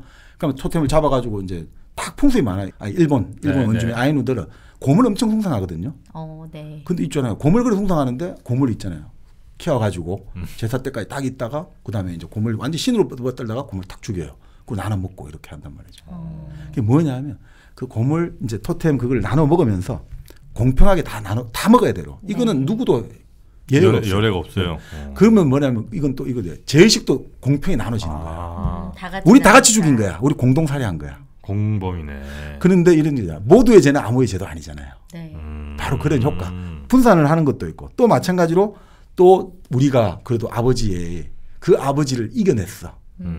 우리는 그 본능을 충족했다. 그걸 또 기념하고. 네. 그러니까 참 이런 아버지 사례라는 것들의 의례를 반복을 통해 가지고 죄의식과 함께 또 이런 것들 양가 감정을 계속 해소하는 나가는 거야. 승리의 감정과 죄의식과. 그런데 바로 이것들은 전 세계 어디를 가도 기본 중에 기본이에요. 있죠. 아버지 사례는 기본 중에 기본이에요. 그건 육신적으로 죽이는 게 아니라 상징적으로 정신적으로도 아버지 사례라는 것들이 참 일종의 어느 문명권에 다 보이거든요. 우리나라는 뭐가 있어요? 아버지 사례가? 우리나라는 근데 효를 또 중요하게 생각하니까 그런 게 없지 않아요, 잘? 많이 없어졌겠죠. 많이 근데 이제 없앴겠지. 그게 이제 그 형태로 나타났겠죠. 왜곡된 형태로 나타났다는 거죠. 예를 들어서 모세와 일신교를 보면 아니 저도 참 이해가 안 됐던 게 아니 어떻게 선악과 사과를 그죠? 그 지혜의 과일을 먹었다고 쫓겨난다는 게 이해가 안 되잖아요. 솔직히 말해서. 그리고 그게 원죄인데 그 원죄를 씻기 위해서 어떻게 예수 그리스도가 그렇게 처참하게 생을 마칠 수 있느냐. 뭐 이해가 안 되잖아요. 네. 근데 모세 일신교 보면 그렇게 나오죠. 한 사람의 목숨을 바쳐서야만 그 가품을 할 수 있는 죄는 살해죄밖에 없다는 살인죄밖에. 그러니까 살인죄를 저질렀기 때문에 예수 그리스도는 자기 목숨을 바쳐서 대속을 했다는 거예요. 과일 따먹은 게 아니고. 그렇죠. 근데 그렇게 말할 수 없잖아요. 지금 마찬가지로 바로 직접적으로 아버지를 네. 캐버리면 안 되잖아요. 그러니까 결국 선악과 이걸로 대충 대체가 된 거 아닌가 이렇게 이제 그럴 수도 프로이드는 있겠네요. 해석을 하는 거죠. 왜곡을 시켜야 되니까. 어찌 보면 네. 햇님 달님이 이야기를 보면 호랑이로 나오지만 아주 호랑이 잡아먹죠. 호랑이가 늘 엄마 떡 혼자만. 하나 좀 안 잡아먹는다고 하잖아. 그 하필 떡이잖아. 하필 떡이야. 야, 내가 하여튼 그래서 그 호랑이를 죽인 거잖아요. 그렇죠. 네. 그렇죠. 맞네요. 그렇죠. 그죠? 맞습니다. 아이들이 지혜라고 하지만 하여튼 뭔가 네. 계략을 꾸며서 네. 맞네요. 그러니까 우리가 뭡니까? 아버지를 항상 상징할 때는 호랑이 아버지란 말이에요. 그렇겠네요. 선생님도 호랑이란 말로 북권의 상징이거든요. 우리에서. 어. 이거 팥죽 할멈과 호랑이 막 이런 그러네. 것도 호랑이 다 죽이고 호랑이 엄청 죽여. 우리나라 호랑이가 사례는. 바로 북권이에요. 맞아요. 호랑이 같은 아버지라고 하는데 그게 북권의 상징이거든요. 네. 아버지가 호랑이잖아요. 그러니까 호랑이를 죽인다는 건 사실 아버지거든요. 맞습니다. 아유, 탁월하시네. 잘했어. 응. 괜찮았어? 괜찮았어 호랑이. 근데 진짜 그러니까 이게 사실은 전 세계 어디를 가도 우리가 사실 한번 다뤄야 되는데 그 황금가지라는 프레이즈에 아주 그 인류학 신화 모아놓은 그 책이 있거든요. 네. 황금가지 골든바우입니까? 나무까지 말하는 거죠? 나무까지 아시죠? 이탈리아 그 반도에 네. 어떤 사제가 그 참나무 벼락 맞은 참나무에 그 겨우살이 같은 황금빛을 빛나는 그 가지를 지켜야 된단 말이죠. 네. 도끼를 들고 눈에 불을 켜고 근데 어떤 사람이 나타나가지고 그 사람을 죽이고 다시 또 그 자리를 지킨다 이거죠. 네. 그게 이제 그걸로 시작하거든요. 황금가지가. 그 뭐냐면 이제 계절이 새로 바뀌면서 네. 이제 이게 결국 새로 이제 그 교대가 된다 이거죠. 왕이 바뀐단 말이죠. 네. 이 왕이 바뀌고 그 왕은 반드시 다른 왕이 다른 이제 경쟁 이제 새로운 사람이 나타나가지고 죽이고 또 그 왕이 되고 또 그 사람은 또 1년 후에 지나면 또 새로운 왕이 나타나 죽이고 결국 이게 인간 세상의 어떤 그 법칙 같은 거죠. 결국 인간 사회에서 가장 큰 갈등과 가장 큰 어떤 권력이라든지 네. 여러 가지 어떤 우리가 사회의 어떤 조직에서 가장 큰 갈등은 뭐냐면 결국 세대 교체거든요.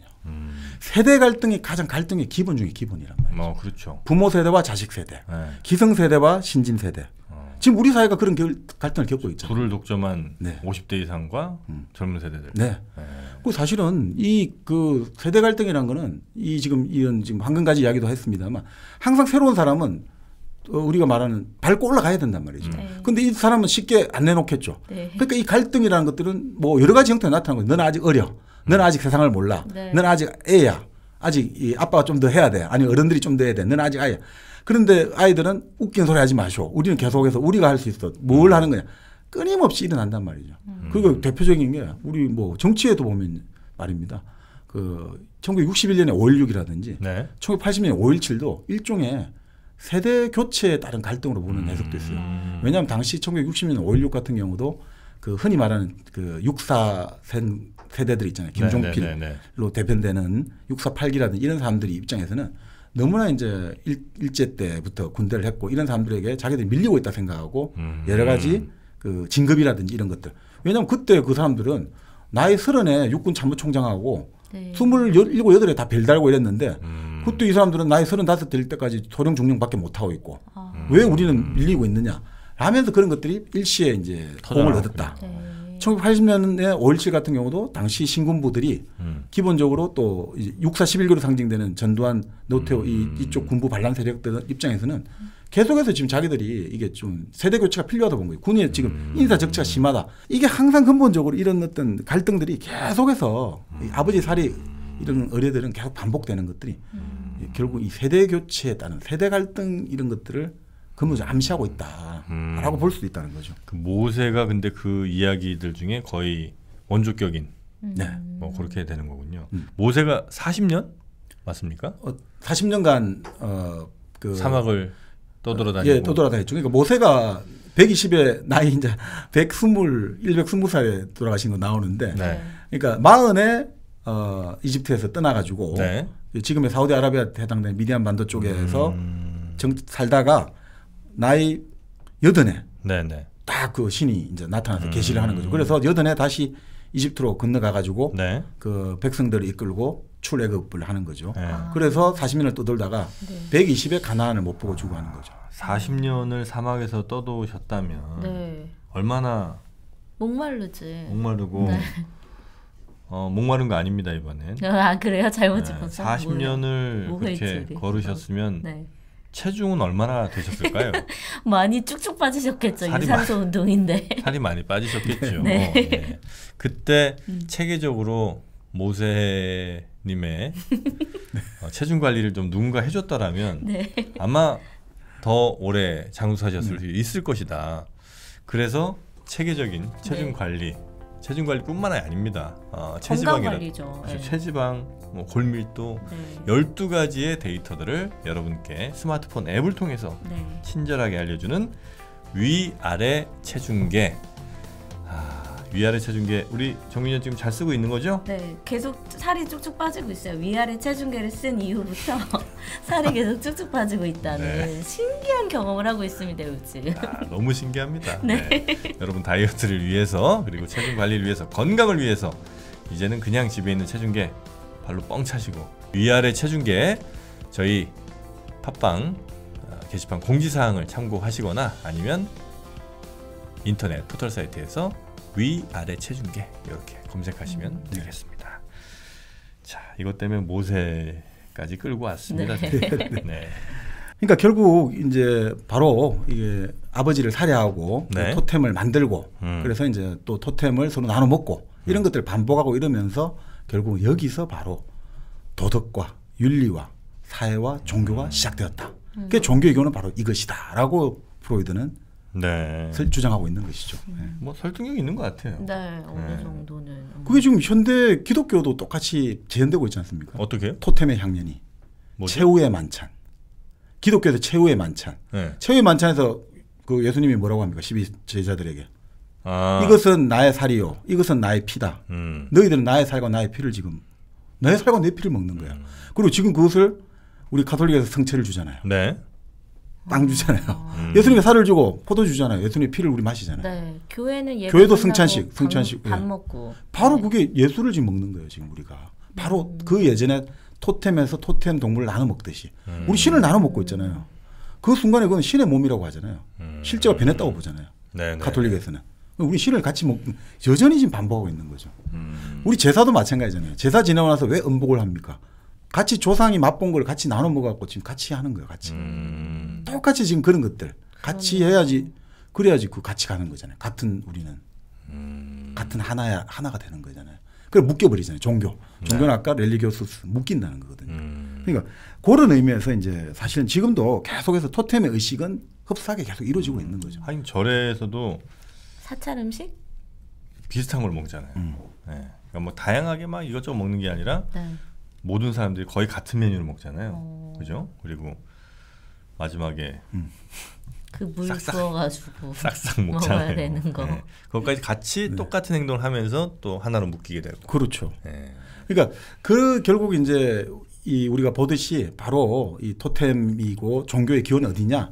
그 프로이드가 주장하는 것은 오이디푸스 컴플렉스라는 거죠. 결국은 그거지 않습니까? 결국 아이가 네. 우리가 아버지에게 가졌던 그 정오와 사랑의 양가 감정들 그리고 그런 것들 속에서 이제 본능이 어떻게 됩니까? 아우 내 본능으로는 내 이제 흔히 말하는 욕동으로는 저 부친을 살해해야 되는데 부친 살해하면 안 돼. 그 우리 자아는 그러면 우리 망가져가지고 얘를 억압시킨단 말이죠. 근데 그 억압된 것들은 어떻게든 분출구를 찾아야 되니까 나중에 결국은 이상한 형태의 신경적으로 나타난다는 거죠. 네. 그러니까 결국 인간이라는 것들이 결국 우리가 유학에 보듯이 오이디푸스 컴플렉스를 통해 가지고 본능이라는 것들 어떤 형태로 나타나느냐.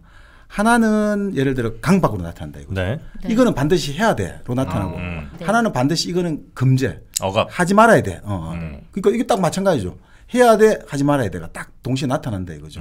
그리고 그런 것들 속에서 이 밸런스가 깨어지면 우린 신경증이 나타나는 거죠. 강박이 일어나고 네. 노이로제가 생기고 불안 막 이게 여기서 나타나는 거죠. 하긴 대부분의 어떤 종교든 꼭 하라는 거랑 하지 말라는 게 굉장히 명확하게 다 있는 거예요. 네네. 네. 뭐 십계명도 그렇고 네. 불교에서도 뭐 비슷한 뭐 하지 말아야 될 네. 것들이 굉장히 많잖아요. 네. 그러니까 꼭 그런 것들을 양쪽에 항상 두는 것 같아 종교들은. 하라는 건 근데 잘 없지 않아요? 전도 말고는? 이웃을 사랑하라. 있죠. 네. 살인을 하지 마라. 그건 이제 그거는 뭐 그러니까. 당연한 건데. 뭐 그리고 뭐 반드시 맞습니다. 뭐 주의를 지키라든지. 아 그렇네요. 예배에 그렇죠. 참석해서 예, 하는 뭐, 거라. 뭐 무슬림 같은 새벽기도. 경우는 뭐 하루에 5번씩 어딜 향해서 네. 절을 하라든지. 죄사를 지내지 말라. 우상에 절하지 마라. 이런 그게 하라 맞아요. 하지 마라. 네. 특히 이제 대체로인지는 모르겠습니다만 대부분 우리가 알고 있는 종교에서는 좀 성은 많이 좀 억압을 하죠. 근데 본래 이 이슬람이나 이런 데 보면 뭐 마호멧 무함마드 같은 경우도 애초 이제 첫 부인 하디자가 죽고 나서는 정말 아주 다양한 성적 편력을 보여주거든요. 부인도 아주 많았고 다른 사람들 보고는 이제 4명까지만 둘 수 있다. 본인은 한 10명 넘어 둔 것 같고 또 또 뭐 여러 사람들 그러니까 거기에 대해서 그렇게 그걸 하진 않았어요.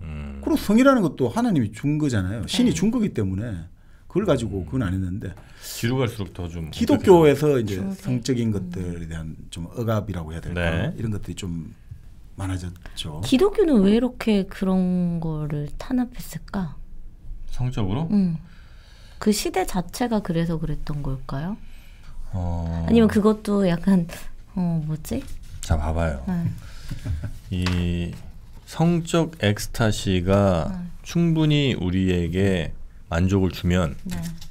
종교적 엑스터시에 굳이 매달릴 필요가 없단 말입니다. 아 그렇네요. 오, 그러니까. 네, 그래서 우리 육체적인 그걸 간파했던 거네요, 종교가. 엑스타시를 자꾸 애들이 안 나와 일요일에 어. 왜 안 나오나 보더니 토요일에 엑스터시가 있었어. 안 된단 말입니다. 힘들게 만들어야겠군요, 삶을. 이거는 저희가 아무것도 모르는 애들이 그냥 하는 얘기니까요. 예, 너무 불편하진 않으셨으면 좋겠어요. 이건 그냥 순수하게 학문적으로만. 근데 기본적으로 이제 네. 뭐 성이라는 것들이 결국 그 종교라는 게 어떤 아까 마치 말씀드렸듯이 근본적인 거는 욕망을 좀 뭔가 억압한다. 이런 데서 이제 종교가 많이 성립하잖아요. 네. 그러니까 그렇게 해야지 아까 말씀드린 제의식이 환기가 되고 그걸 통해서 결국 인간이 좀 자기 본능을 절제하고 본능을 자제할 때 그 무명화가 되는 거잖아요. 아, 그렇죠. 그런 의미에서 이제 성을 예를 들어 풀어줘 버리면 이게 가장 강력한 에너지잖아요. 그러니까 여기에 대해서 관대해질 때 사실은 아까 지금 말씀드린 종교가 여러 가지 이 종교의 기원에서 프로이드식으로 보자면 종교의 기원은 결국은 억압과 그리고 일종의 금제하지 말아야 되는 건데 그것들의 핵심은 사실 또 성하고 들어가는 거잖아요. 네네. 그러니까 이 성적인 에너지가 풀려버릴 때 여기 종교가 내세우는 근본적인 두 원리들하고 충돌을 일으키니까 아무래도 좀 관대한 모습을 보여주지 네. 않는 거 아닌가 이런 생각이 듭니다. 성경에서도 뭐 저는 이제 잘은 모릅니다만 네. 대체로 좀 안 좋은 것들을 묘사할 때 보면 네. 성적 타락을 대체로 좀 안 좋게 많이 얘기를 하는 것 같아요. 그러니까 뭐 이 도시는 도둑놈들이 많다든지 아니면 이 도시는 뭐 사기꾼들이 많다 이렇게 묘사하기보다는 이 도시는 성적으로 완전 타락했다. 이러면 이제 여기는 좀 벌 받아야 되는 도시로 네. 우리가 생각을 하고 그래서인지 하여튼 뭐 지금도 성적으로 좀 타락하나 이런 거에 대해서 되게 좀 터부시하는 측면이 없지 않아 있는.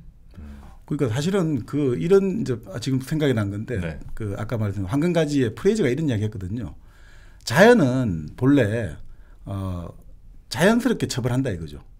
예를 들어 우리가 목이 마를 때 목이 마를 때는 물을 마시라 안 해도 우린 자연스럽게 물을 마시고 배가 고플 때는 음식을 먹으라 안 해도 자연스럽게 음식을 먹고 뜨거운 물에 손을 넣지 마라. 손 넣으면 어차피 아프고 다치니까 안 넣는다 이거죠. 그러니까 자연은 알아서 처벌하니까 알아서 자연이 처벌이 되는 거잖아요.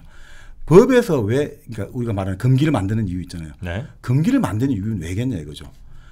가만히 놔둬 버리면 그렇게 할 가능성이 높기 때문에 금기를 만든다는 거예요. 그러니까 근친상간을 하지 말라는 거는 가만히 놓아두면 근친상간을 하기 때문에 법으로 하지 말라고 하는 거죠. 근친상간을 할 가능성이 높거든요. 가만히 놓아두면 왜냐하면 성적인 대상에 왜 어린아이가 엄마에게 성적 에너지를 처음 느끼냐 이거죠. 가까이 옆에 있잖아요. 가까이 있는 사람에게 가장 먼저 성적 에너지가 투사되지 않습니까? 그러면 가까이 있는 자기의 엄마, 자기의 누이 이게 가장 먼저 성적 에너지가 간단 말이죠. 그렇기 때문에 그거를 강력하게 막아야 되거든요. 그러니까 사실 뭐 그 종교에서 그런 것들을 터부시하게 만드는 게 그렇게 안 하면 강력한 터부로 안 만들면 할 가능성이 높다고 보거든요. 그 대표적인 게 뭐 우스갯소리입니다만 그러니까 서양에서는 사위와 장모에 관해서 그런 그 농담들이 많잖아요. 아주 좀 그런 이야기들이 많잖아요. 그래요. 네. 몰라요, 우리는. 사회장모는 그냥 일본 쪽 아닌가요? 제가 너무 많이 봤나요? 사회장모가 일본 쪽입니까? 아니 사회장모가 예를 들어가지고 우리 저기 지난번에 그 매불쇼에서 한번 그 저기 장모님도 같이 한번 잠시 견학 겸 오셨잖아요. 네. 근데 그때 이제 우리 막 그 진행하는 최욱 씨가 장모님하고 서로 시시해한다. 장모님이 근데 실제로 진짜 네. 되게 젊고 네. 되게 고우세요, 그렇죠? 그거 인정하죠. 객관적으로 되게 고우시고 네. 젊으시고. 네. 그래서 뭐 폐륜 드립한다고 막 그랬지 않습니까? 근데 사람들이 막 웃고 했는데 네. 제가 이제 그때 그걸 들으면서 네. 아 이게 왜 이제 흔히 말해서 우리가 최욱 씨가 농담삼아 그 형수님 개그 네. 그리고 네. 장모님 개그 드립을 이렇게 좀 폐륜 드립을 하면서 사람들이 좋아하냐면 그게 사실 그걸 건드리고 있거든요. 아, 그 사람들이 못하는 그 욕망을 건드리고 건드리는 아. 거. 체육 천재, 최소 천재. 근데 사실 우리가 막장 드라마 있잖아요. 네, 네. 막장 드라마가 보통 뭐 막장이 참 많지 않습니까? 뭐, 네. 뭐 형제간에 알고 보니 둘 다 좋아했는데 갑자기 또 며느리가 들어오고 형수가 되고 재수가 되고 이랬는데 자기 애인이. 근데 제가 알기로 막장 드라마에서 그때 한 몇 년 전인가요? 좀 한 10년 전인가? 그때 무슨 드라마에 이런 게 나왔어요. 장모와 사이가 나온 거예요. 그게 근데 드라마에 그게 소재로 돼요? 황금 심의에 물고기인가 뭐 안 정확히 걸려요? 아니 어떻게 됐냐면 그러니까 이런 거죠. 사이 되는 사람이 옛날에 사귄 여자가 있었는데 그 여자를 뭐 버렸는지 어떻게 됐는데 네. 알고 보니까 자기가 결혼했는데 자기 장인의 새로운 부인으로 자기 옛날 버린 애인이 탁 와 있더라. 그래서 이 벌어지는 막 이게 사실은 진짜 막장이 그진데 약간 장치는 보기는 걸어놨는데 했는데, 네. 근데 어쨌든 장모와 사윈 거는 맞는 직접 거잖아요. 피로 맺어진 장모는 그렇죠. 아니지만 어쨌든 그런 건너 관계는 만들어 놓고 대신 아주 위험할 부분을 그렇죠. 조금 끊어놨네요. 끊어놨죠. 예. 그 사실 근데 저도 예전에 농담집 이런 거 뭐 리더스 다이제스트인데 보면 농담 나오는데 사이 장모가 그렇게 아니 많아요. 사이가 장모 며느리 시아버지도 있어요. 우리가 고부간이 나오잖아요. 네. 근데 우리는 고부잖아요. 며느리 시어머니가 많은데 아들을 둘러싸고 여긴 딸을 둘러싼 장모와 사이가 갈등이 서양에서는 아주 심하더라고요. 그 농담의 단골 소재거든요. 그 저도 그때는 좀 신기하게 생각했는데 왜 이렇게 사유가 장모가 심리적 대립을 할까? 네. 그 프로이드가 이 토텐과 트브에서 그런 이제 근친상간의 강력함을 설명하면서 이렇게 이야기를 해요. 장모는 이런 생각을 가지고 있대요. 이 입장이. 네. 내가 딸에 대한 이제 사유가 왔잖아요. 내 딸을 줘야 된다 생각하니까 내가 딸에 대한 소유권을 가지고 있는데 이걸 뺏긴다는 그 거부감이 있단 말이죠. 네. 또 하나가 딸을 이 사람이 이제 양도를 받는데 죄송합니다. 이 프로이드 개념입니다. 네. 양도받는데 낯선 사람이다 이거죠. 네. 그러니까 불신감 있는 거죠. 아, 이놈 이거 믿을 수 있나? 그 다음에 또 하나가 내가 우리 집에서는 그래도 이 딸을 가지고 있고 내가 우리 집에 주도적 위치가 있는데 이 사이가 새로 들어오면서 이게 내 지위를 지켜야 된다 이거죠. 그러니까 이 사이를 좀 심리적으로 적대하는 감정이 좀 네. 있다 이거죠. 그러니까 사이 쪽에는 근데 또 어떠냐면 또 마찬가지라는 거죠. 사이 쪽에는 사실은 이제 서양에는 그런가 봐요. 내가 지금 부인이지만 이 부인이 그 장모님한테는 딸이잖아요. 네. 이 장모님이 내 아내의 애정을 독차지한 상대다 이거죠. 네. 거기에 대한 질투가 좀 있다 이거죠. 장모에 대한 질투가 있다는 거예요. 오. 내 부인을 장인에 대한 질투도 아니고 장모에 대한 질투가 있다는 거예요. 그건 좀 약간 이해하기가 힘드네. 여기가 이제 약간 미국식으로 우리는 이해를 해야 될까. 그리고 자기가 이제 장모님 만났지만 내가 뭐 어쩌라고 이런 타인의 의지에 굴복하지 않으려는 결의가 탁 다진다 이거죠. 내가 장모님한테 만만하게 안 보일 거야. 그리고 뭔가 장인은 또 건들 수 없거든. 장모는 좀 만만하거든. 근데 이게 좀 재밌는 것 같아요. 이게 좀 재밌는데 이런 것 같아요. 왜 사이가 장모에 적대냐면 자신의 성적 감정에 대한 과대평가의 환상을 교란시키려는 상대라는 거예요. 무슨 말이야 이게. 나 단박이에요. 뭐예요? 그러니까 네. 자 지금 네. 이 남자는 네. 공작의 꼬리같이 나를 한껏 부풀러 놨어. 네. 사실은 대출도 받았고 뭐 네, 차도 네. 별로 이제 내 차도 아닌데 그냥 네. 막 이렇게 갖고 이 아내 될 사람을 엄청 꼬셔놨다고. 네, 엄마 그냥 아는 거지. 나한테 삶의 그렇지 경험으로. 콩깍지 씌우게 해놨는데 그거를 바로 간파하는 사람은 장모다. 조금 아쉬운데요. 아십니까? 이게 아니에요? 이게 아니고 네. 성적 성적이잖아요. 그거래잖아. 무슨 말이냐면 네. 내 아내와 부부 생활 해야 되잖아요. 네. 그러니까 내 아내가 누구보다도 나는 섹시하고 누구보다도 좋다고 환상을 가져야 되죠. 네. 네. 근데 장모를 보면 연상이 되죠. 아내 그러니까 미래가 네 아내가 독립적 존재인데 장모가 나왔고 또 이 다른 장모가 나중에 닮아질 거잖아요. 네. 그 연장선에서 바라보니까 내가 성적 환상이 교란돼 버리잖아요. 그러니까 이 장모를 볼 때 불편한 거예요. 그게 불편하다고요? 약간 그 아내의 미래 모습을 보는 것 같아요. 그렇죠. 지금 아내는 젊고 아름답고 발랄한데 이 장모가 나이든 우리 장모 그러니까 아내가 장모가 되어 버린다 생각하니까 이 내 성적 환상이 깨진다 이거죠.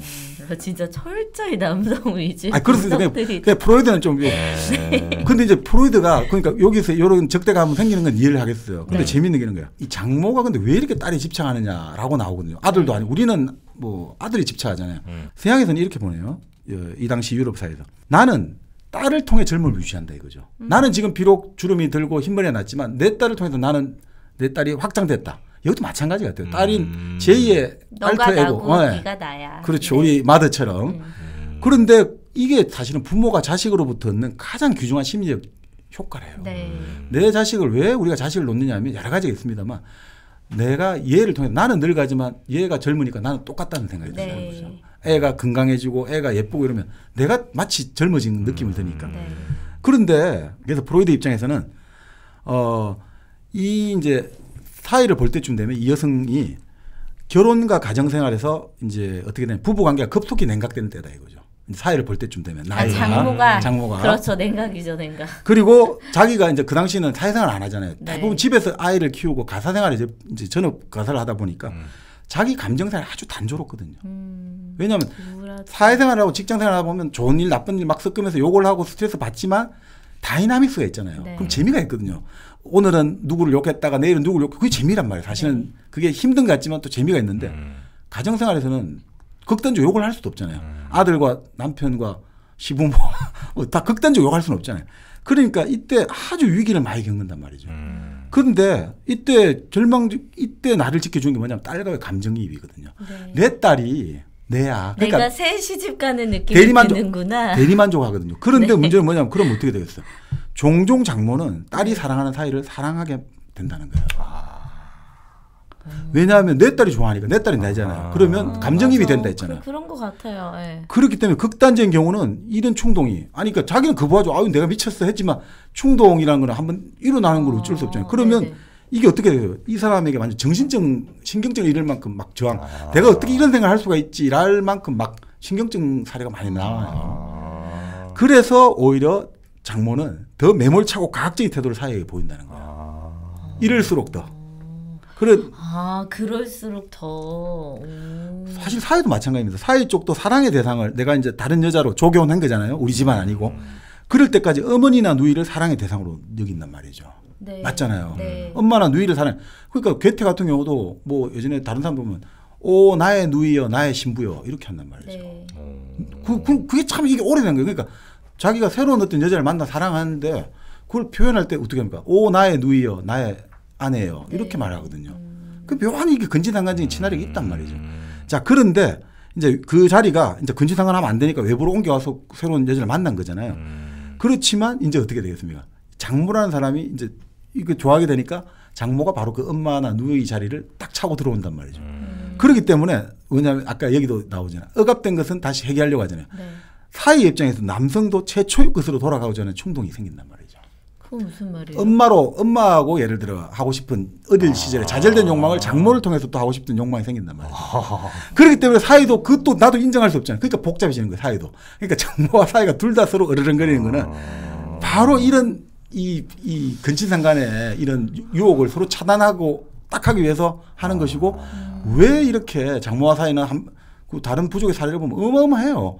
절대 한 방에 서면 안 되고 얼굴도 서로 보면 인사하면 안 되고 엄청나게 엄격한 게 있어요. 요즘 근데 서로 같이 사는 경우 많잖아요. 육아 때문에. 새로운 또 갈등의 축이잖아요, 이게. 그렇죠. 그러니까 여기는 이제 우리가 이제 여기는 반드시 항상 한 게 컨디션 19세기 말 유럽의 조건들, 유럽의 당시 문화의 조건들 속에서 봐야 되는데 뭐 물론 그것을 속에서 이제 보편성을 우리는 발휘해야 되겠지만 그래서 이 엄격한 근친상간 금제로 사위와 장모의 그 가능성을 차단하기 위해서 탁 이거 한다는 거죠. 저는 근데 재밌네요. 우리 문화도 네. 우리나라도 어쩌면 크게 다르지 않다고 생각하는 것 중에 하나는 요즘에 이제 뭐 장서 갈등 얘기도 굉장히 많이 나오잖아요. 근데 우리가 옛날부터 무슨 말이 있었냐면 사위 사랑은 장모란 말이 있었어요. 네.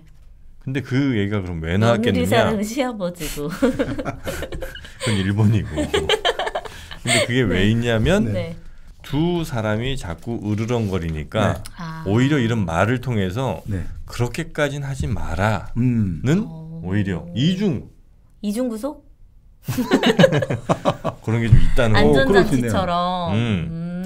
그런 상황에서 가장 그래도 사위와 장모가 좀 더 이야기하기 편하게 하는 매개체라고 한다면 커피입니다. 술 마시면 안 돼요. 네. 술 두 분 장모랑 사위랑 둘이 술 마시면 안 돼요. 커피만 드시는 걸로. 큰일 납니다. 커피로 네. 깔끔한 관계 마련하시고요. 그 차가운 관계를 조금 깨줄 수 있는 것, 그런 건 또 따뜻하게 이어주는 커피, 이런 게 굉장히 또 좋겠죠. 네. 1kg 커피 다양한 선물 세트가 지금 여러분을 기다리고 있는데, 네. 여기에 보니까 3월 14일 또 화이트데이 아니겠습니까? 그래도 그때 커피? 커피지. 아 이번만큼은 저는 반대합니다. 화이트데이 때 1kg 커피라니요. 아니, 싸대기 맞을 일이죠. 아니, 아내한테는 뭐 다른 뭐 백을 사주더라도 장모님께. 아 장모님께. 장모님께. 장모님은 딱 커피 정도면 충분하죠. 그렇죠. 예, 그렇게 사랑하는 가족들 챙겨 보시기 바랍니다. 자, 그러면 1kg 커피 어떻게 구매하실 수 있느냐? 네. 포털 사이트에서 1kg 커피, 일당백과 함께하는 1kg 커피였고요. 이제 장모 사랑의 마지막 결론을 향해서 가겠습니다. 네. 근데 결국은 이제 우리가 쭉 종교의 기원도 살펴보고 네. 어떻게 해서 종교가 나오게 되었고 네. 뭐 터부도 살펴봤습니다만 결국 이제 우리가 그럼에도 불구하고 왜 그러면 종교가 있는가? 필요한가? 그 종교가 무슨 역할을 하는가? 네. 뭐 다 알겠는데 그죠? 종교가 결국 우리의 문명을 만들어냈고 네. 인간됨을 만들어냈고 그리고 우리에게 좀 더 뭔가 우리 자신의 한계를 벗어나는 그런 경험을 해주는데 그럼에도 불구하고 참 사람들은 꼭 종교 아니더라도 여러 가지 다른 게 있을 것 같은데 네. 왜 이런 종교의 어떤 경험을 가지려고 또 종교금의 핵심이 결국 성스럽게 되고 싶다는 느낌이잖아요. 그러니까 뭔가 나보다 좀 더 큰 힘하고 교류를 하고 싶고 뭔가 내가 위대해지고 싶은 감정들 이런 감정을 느끼는데 그게 왜 그러냐 이거죠. 근본적으로. 왜 그냥 일반 그냥 살아가면 되는데 왜 한 번씩 축제를 열고 왜 그냥 쭉 살아가면 되는데 왜 교회를 한 번씩 가야 되고 절을 한 번씩 가야 되고 기도를 해야 되고 예배를 해야 되냐 이거죠. 그거 없이 못 사는 것도 아닌데 왜 네. 그렇게 해야 되냐 이거죠. 왜 그럴까요? 왜 그럴까요 이거죠. 불안해서. 왜 그런가 이거죠. 불안하다. 미래가 불안한 거죠. 불안이라는 거는. 네. 그런데 지금 일어난 일이 있을 수 있잖아요. 갑자기 누군가가 갑자기 죽었다. 네. 갑자기 누군가가 뭐 모든 재산이 다 날아갔다. 갑자기 누군가가 뭐 난치병에 걸렸다. 네. 갑자기 뭐 누군가에게 막 형언할 수 없는 불행이 닥쳤다. 이 닥쳤을 때 이 어떻게 되면 그 닥친 사람은 뭐 어떻게 해야 되죠? 위로? 한계상에 부딪혔다. 아니, 그 사람 자체는 어떻게 됩니까? 그리고 내가 지금 모든 게 다 망해버렸어. 뭐 하는 공부 다 안 되고 다 실패했고. 아니 그럼 그 사람 뭐 어떻게 해야 됩니까? 그 사람들은 종교라도 가져야죠. 그렇죠. 네. 그렇죠. 종교를 왜 가지냐 이거. 새로운 사람을 나기 위해서 종교가 필요하거든요. 희망을 얻기 위해. 그러니까 근데 그 희망이 구체적으로는 아까 말씀드린 대로 종교라는 것은 들어오는 순간 새로운 지금의 어제와 나가 끊어버리고 새로운 나로 나가거든요. 종교가 가장 필요한 거는 새롭게 해주니까. 지금 이제 내 인생 이번 생은 끝났다고 생각했는데 어떤 종교를 통해서 새로 거듭나고 새로운 삶을 다시 시작할 수 있게 만드는 힘을 준다. 그렇죠. 그러니까 지금 실패와 좌절에 있는 사람에게 너 새롭게 다시 시작하면 돼. 라는 게 종교의 역할이고 또 아까 불안하잖아요. 가장 큰 불안은 죽음에 대한 두려움이거든요. 종교는 죽음에 대한 두려움을 해소시켜 주는 거죠. 그렇죠. 초월적인 힘이 있기 때문에 너는 죽어도 죽은 것이 아니야. 라고 말하는 거죠. 그러니까 종교의 가장 큰 역할은 결국 그러면 뭐냐. 결국 한계를 극복하는 힘을 북돋아 준다 이거죠. 근데 결국 이것은 뭐냐면 우리의 가장 큰 한계는 뭡니까? 우리 인간이 당도하는 가장 큰 한계. 죽음? 죽음인데 그 죽음을 불러오는 건 뭡니까? 병?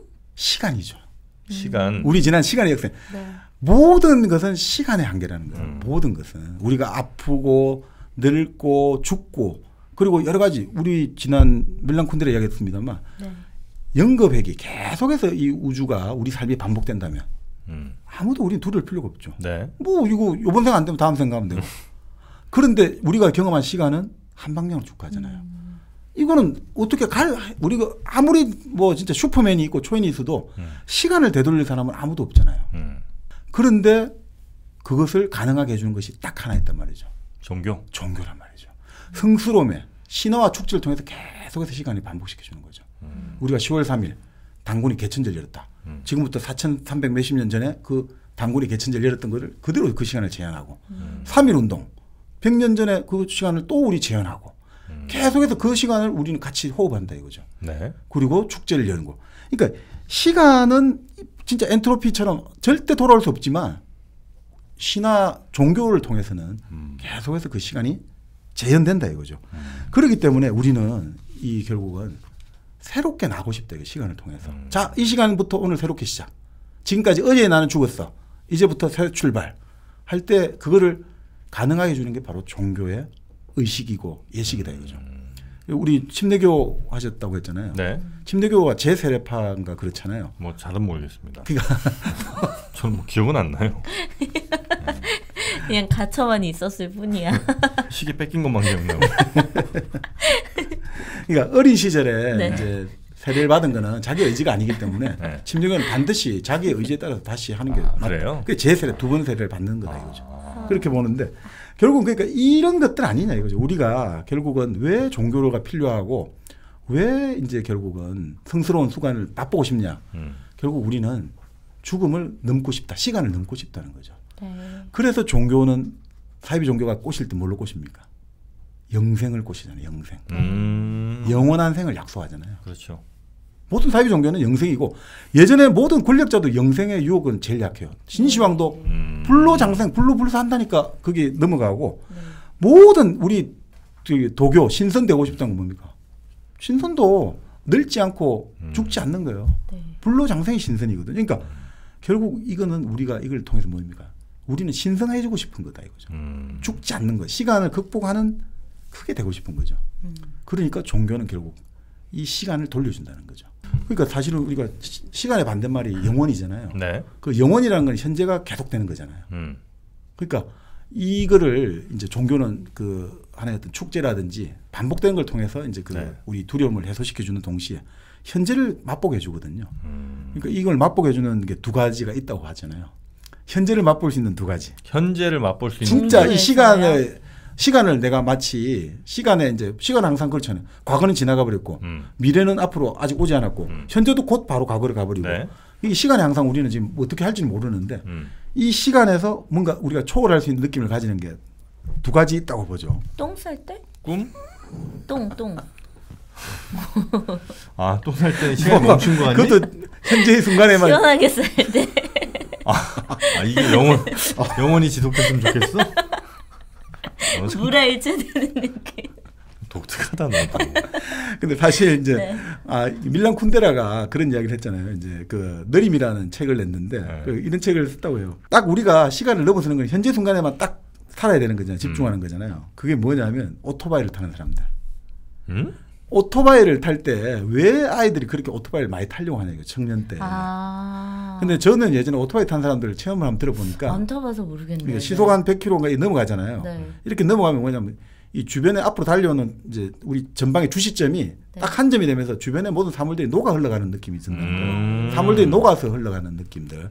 그러면서 이제 뭐냐면 이 시간이 그때 마치 벽을 뚫어버린 느낌이 든다는 거죠. 그러니까 이 순간순간에만 완전히 갔기 때문에 나는 이제 과거, 미래가 없고 딱 요 지금 이 순간만 있다는 느낌. 왜냐하면 그 순간밖에 집중할 수가 없잖아요. 지금 이. 맞아요. 그러니까 이 생명의 공포나 위험을 무릅쓰게 해준다는 거예요. 그래서 쿤데라가 재밌는 말을 했어요. 살아가면서 모든 두려움은 미래에서 온다. 내일의 걱정을 하는 것이 인간이 아닌가. 두려움의 원천은 미래에 있고 미래로부터 해방된 자는 아무것도 겁날 게 없다. 그거 있잖아요. 원빈이 그런 이야기 했잖아요. 나에겐 내일이 뭡니까? 아저씨에서. 내일이 없는 사람은 두려울 게 없는 거예요. 그 사람은 아무것도 두려울 게 없어. 내일이 없기 때문에. 오로지 현재만 있는 사람은 모든 것들을 그냥 막 저지른단 말이죠. 사실은 이런 것들 아닌가 요 오토바이를 탄 이제 밀란 쿤데라 얘입니다. 이거 그 타라는 소리는 아니고.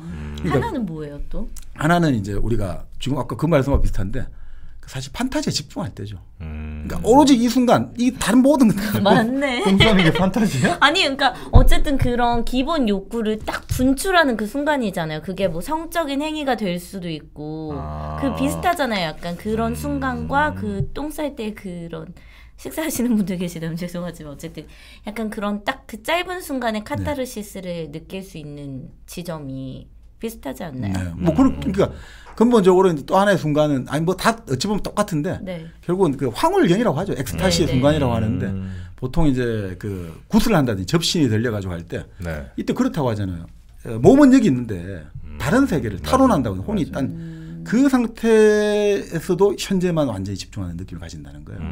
그러니까 고를 때 이제 종교가 그런 어떤 시간을 넘어서는 느낌을 이 축제를 통해서 보여주고 그것들이 상당히 이제 인간에게는 위로를 준다 이거죠. 근데 이제 과학자들은 아까 말씀드린 대로 다 그 왼쪽 귀 뒤에 척두엽에서 다 그냥 그 종교적 감정이 생산된다. 근데 이제 과학자는 이렇게 설명해요. 왜냐하면 이때 딱 그 촬영을 해보면 우리가 그 정말 명상의 어떤 최고조로 달했을 때 전도엽이 죽고 이런 게 아니에요. 전도엽이 엄청나게 오히려 최고조 활동한대요. 정말 우리가 뭐 알파파 나온다는데 그 정확히 모르겠지만 이 책을 보니까 감마파가 나온다는 정도로 나오는데 네. 문제는 그때 왜 어떻게 해서 이제 이 세계와 하나가 되는 느낌을 가지냐면 우리가 보통 후두엽이라고 요 뒤에 시각 정보를 처리하는 네네. 뒤쪽에 있는데 후두엽이 그때 거의 정지해 있다는 거예요. 후두엽은 본래 시각 정보를 통해서 나와 외부를 구별해 주거든요. 그런데 후두엽이 정지되면 어떻게 되겠습니까? 구별이 사라지는 거예요. 그러니까 이 세계와 나가 전부 하나가 된 느낌이 되는 거죠. 세계 구분이 희미해지니까 네. 이게 기분이 너무너무 막 황홀해진다 이거죠. 명상 제대로 하면 그런 거 느낄 수 있어요? 네. 그런 거 실제로 해봐야겠네요. 명상? 네, 재밌어요. 약간 요즘 관심 가지는 분야가 제가 명상이거든요. 네. 그러니까 결국은 이제 그런 이걸 뭐 종교는 이런 어떤 성적인 어떤 체험이라든지 이런 것들 성스러운 순간을 통해 체험을 해주기도 하고 네. 그것들을 결국 한계상을 보여주는 거죠. 그러니까 인간이라는 게 흙에서 만들고 흙으로 돌아간다. 그러니까 우리 한계를 알아. 너 지금 이 순간이 계속되고 이런 게 아니다. 1000명의 부인을 거느린 그 솔로몬의 영화도 지금 다 그 들판의 빛 한 줄기 백합보다 더 못하지 않느냐. 너희들은 언젠가 사라질 존재, 흙으로 돌아가 이거를 알려주고 그리고 또 이제 여러 가지 우리가 어떤 큰 어떤 신의 뜻에 비하면 우리가 얼마나 나약한지 그걸 알려주면서 우리로 하여금 새롭게 새로운 인간으로 나아갈 수 있게 해준다는 거예요. 그러니까 너무 괴로워하지 말아라 이거죠. 그러니까 항상 괴롭고 힘들고 짐들고 수고로운 자들은 다 내게로 오라. 그죠? 내일의 일은 내일 걱정하게 해라. 나한테 와서 이 현재에 집중하라. 그게 바로 이제 종교, 기독교뿐 아니라 네. 결국 인간의 한계를 인식해가지고 우리가 좀 더 나은 인간이 되게 만들어주는 것. 네. 이게 종교라는 거죠. 그게 바로 우리가 종교를 찾고 그렇기 때문에 우리가 인간됨을 유지하고 추구하려는 한 종교는 사라지지 않는다. 네네. 이런 생각이 듭니다. 지금 말씀 주신 내용 중에 상당수가 또 불교에서도 얘기하는 거랑 비슷한 게 좀 있었던 네네. 것 같습니다. 이 종교의 기원을 우리가 오늘 찾아봤는데 네. 정민이 형은 어떻게 좀 종교에 귀의할 생각이 있습니까? 저는 근데 이게 안 끌려요. 그러니까 끌려요? 저도 믿고 싶거든요, 종교를. 네. 왜 제 주변에 그런 뭐 종교를 믿는 친구들을 보면 왠지 모르게 평안해 보이긴 해요. 그들에게는 뭔가 든든한 뒷백이 있는 것 같고 그런 느낌이 좀 부러워서 저도 종교를 가져볼까 했는데 이게 쉽지가 않아요. 잘 안 되네요. 아니 근데 너무 또 그 종교에 대해서 우리가 이제 성스러운 체험을 하고 그리고 그런 것들 통해서 더 나은 존재로 가는 것도 좋지만 근데 문제는 이제 이 부정적 효과도 무시 못 하거든요. 그렇죠. 그러니까 우리가 성스러운 게 아까 처음 모두에 말씀드렸습니다만 무조건 좋고 아름답고 기쁜 게 아니라 신들은 아주 변덕스러웠고 네. 그런 거 다 있지 않습니까? 우리가 인신공의, 인신을 바치는 그런 것도 있지 않습니까? 그러니까 이 성스러움이라는 건 아주 격렬한 파괴의 에너지도 갖고 있는 거예요. 우리가 요즘 이제 사이비 종교다 해가 여러 가지 말이 많은 게 이 에너지에 한번 빨려 들어가지고 일상생활이 파괴돼 버리면 결국 성의 시간도 속의 시간이 바탕되어 있기 때문에 성이 존재하는 거지 속의 시간을 일상이 파괴돼 버리면 성은 존재할 수 없거든요. 종교가 압도해 버리면 일상이 사라져 버리면 이 윤리와 도덕이 오히려 더 깨져 버린단 말이에요. 그렇기 때문에 오히려 이런 것도 항상 조심해야 되고 특히나 조심해야 될 거는 바로 초자연적인 존재와 인간을 연결해주는 중개자들 흔히 말하는 성직자라든지 이런 사람들 정말 조심해야 되죠. 그 사람들이 나는 이런 체험을 했고 너 정말 이거 내 딸을 따라하면 이런 좋은 체험을 할 수 있고 우리가 될 수 있다라고 말할 때 그 사람의 의도 그 사람이 이 말을 해가지고 나에게 무엇을 얻어낼 거고 저 사람이 저런 말한 정치적인 배경이 뭔지 이런 거는 다 따져봐야 돼요. 제 가장 문제가 그거 같기도 해요. 종교를 못 갖는 이유 중에 하나가 제가 원래도 사람을 잘 못 믿는데 그러니까 종교를 더더욱 믿을 수가 없는 거? 약간 그래서 더 약간 종교를 더 못 믿게 되는 게 정박님 말씀만 잘 들으시고 네. 정박님만 믿을까요? 네, 정박님만 믿으세요. 네.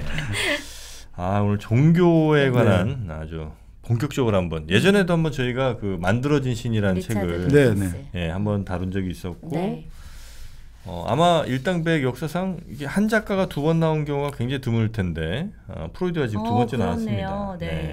한 저자가 2번 또 등장을 하게 되는 시간이기도 했고요. 최근에 그 종교에 대한 관심들이 많이 좀 높아지셔서 저희가 오늘 이런 시간을 좀 마련해 봤고요. 종교에 대해서 생각하시는데 조금 도움이 되는 그런 시간이 아니었을까 하는 생각을 좀 해봤습니다. 자, 오늘 시즌2 13번째 책은 일단은 프로이트의 종교의 기원이라는 책을 이제 메인으로 저희가 좀 잡았고 그 외에도 성과 속이라든지 뭐 종교 관련 책들 몇 권을 조금 참고했다는 말씀 드리도록 하겠습니다. 자, 그러면 저희는 다음 주 또 재밌는 네. 책으로 다음 주에 한번 사드 한번 네. 네, 성 가야죠 이제. 또 다른 의미의 성 가야죠. 소돔 121이 작년에 2018년에 번역돼 나왔던가 그렇거든요. 얼마 안 됐어요. 네. 한 550페이지 정도. 네. 네, 저희 일당백에서 기대할게요. 사드 배치 한번 해보겠습니다. 그러면 저희는 다음 시간에 여러분과 함께 하도록 하죠. 오늘도 함께해 주신 여러분 대단히 고맙습니다. 고맙습니다.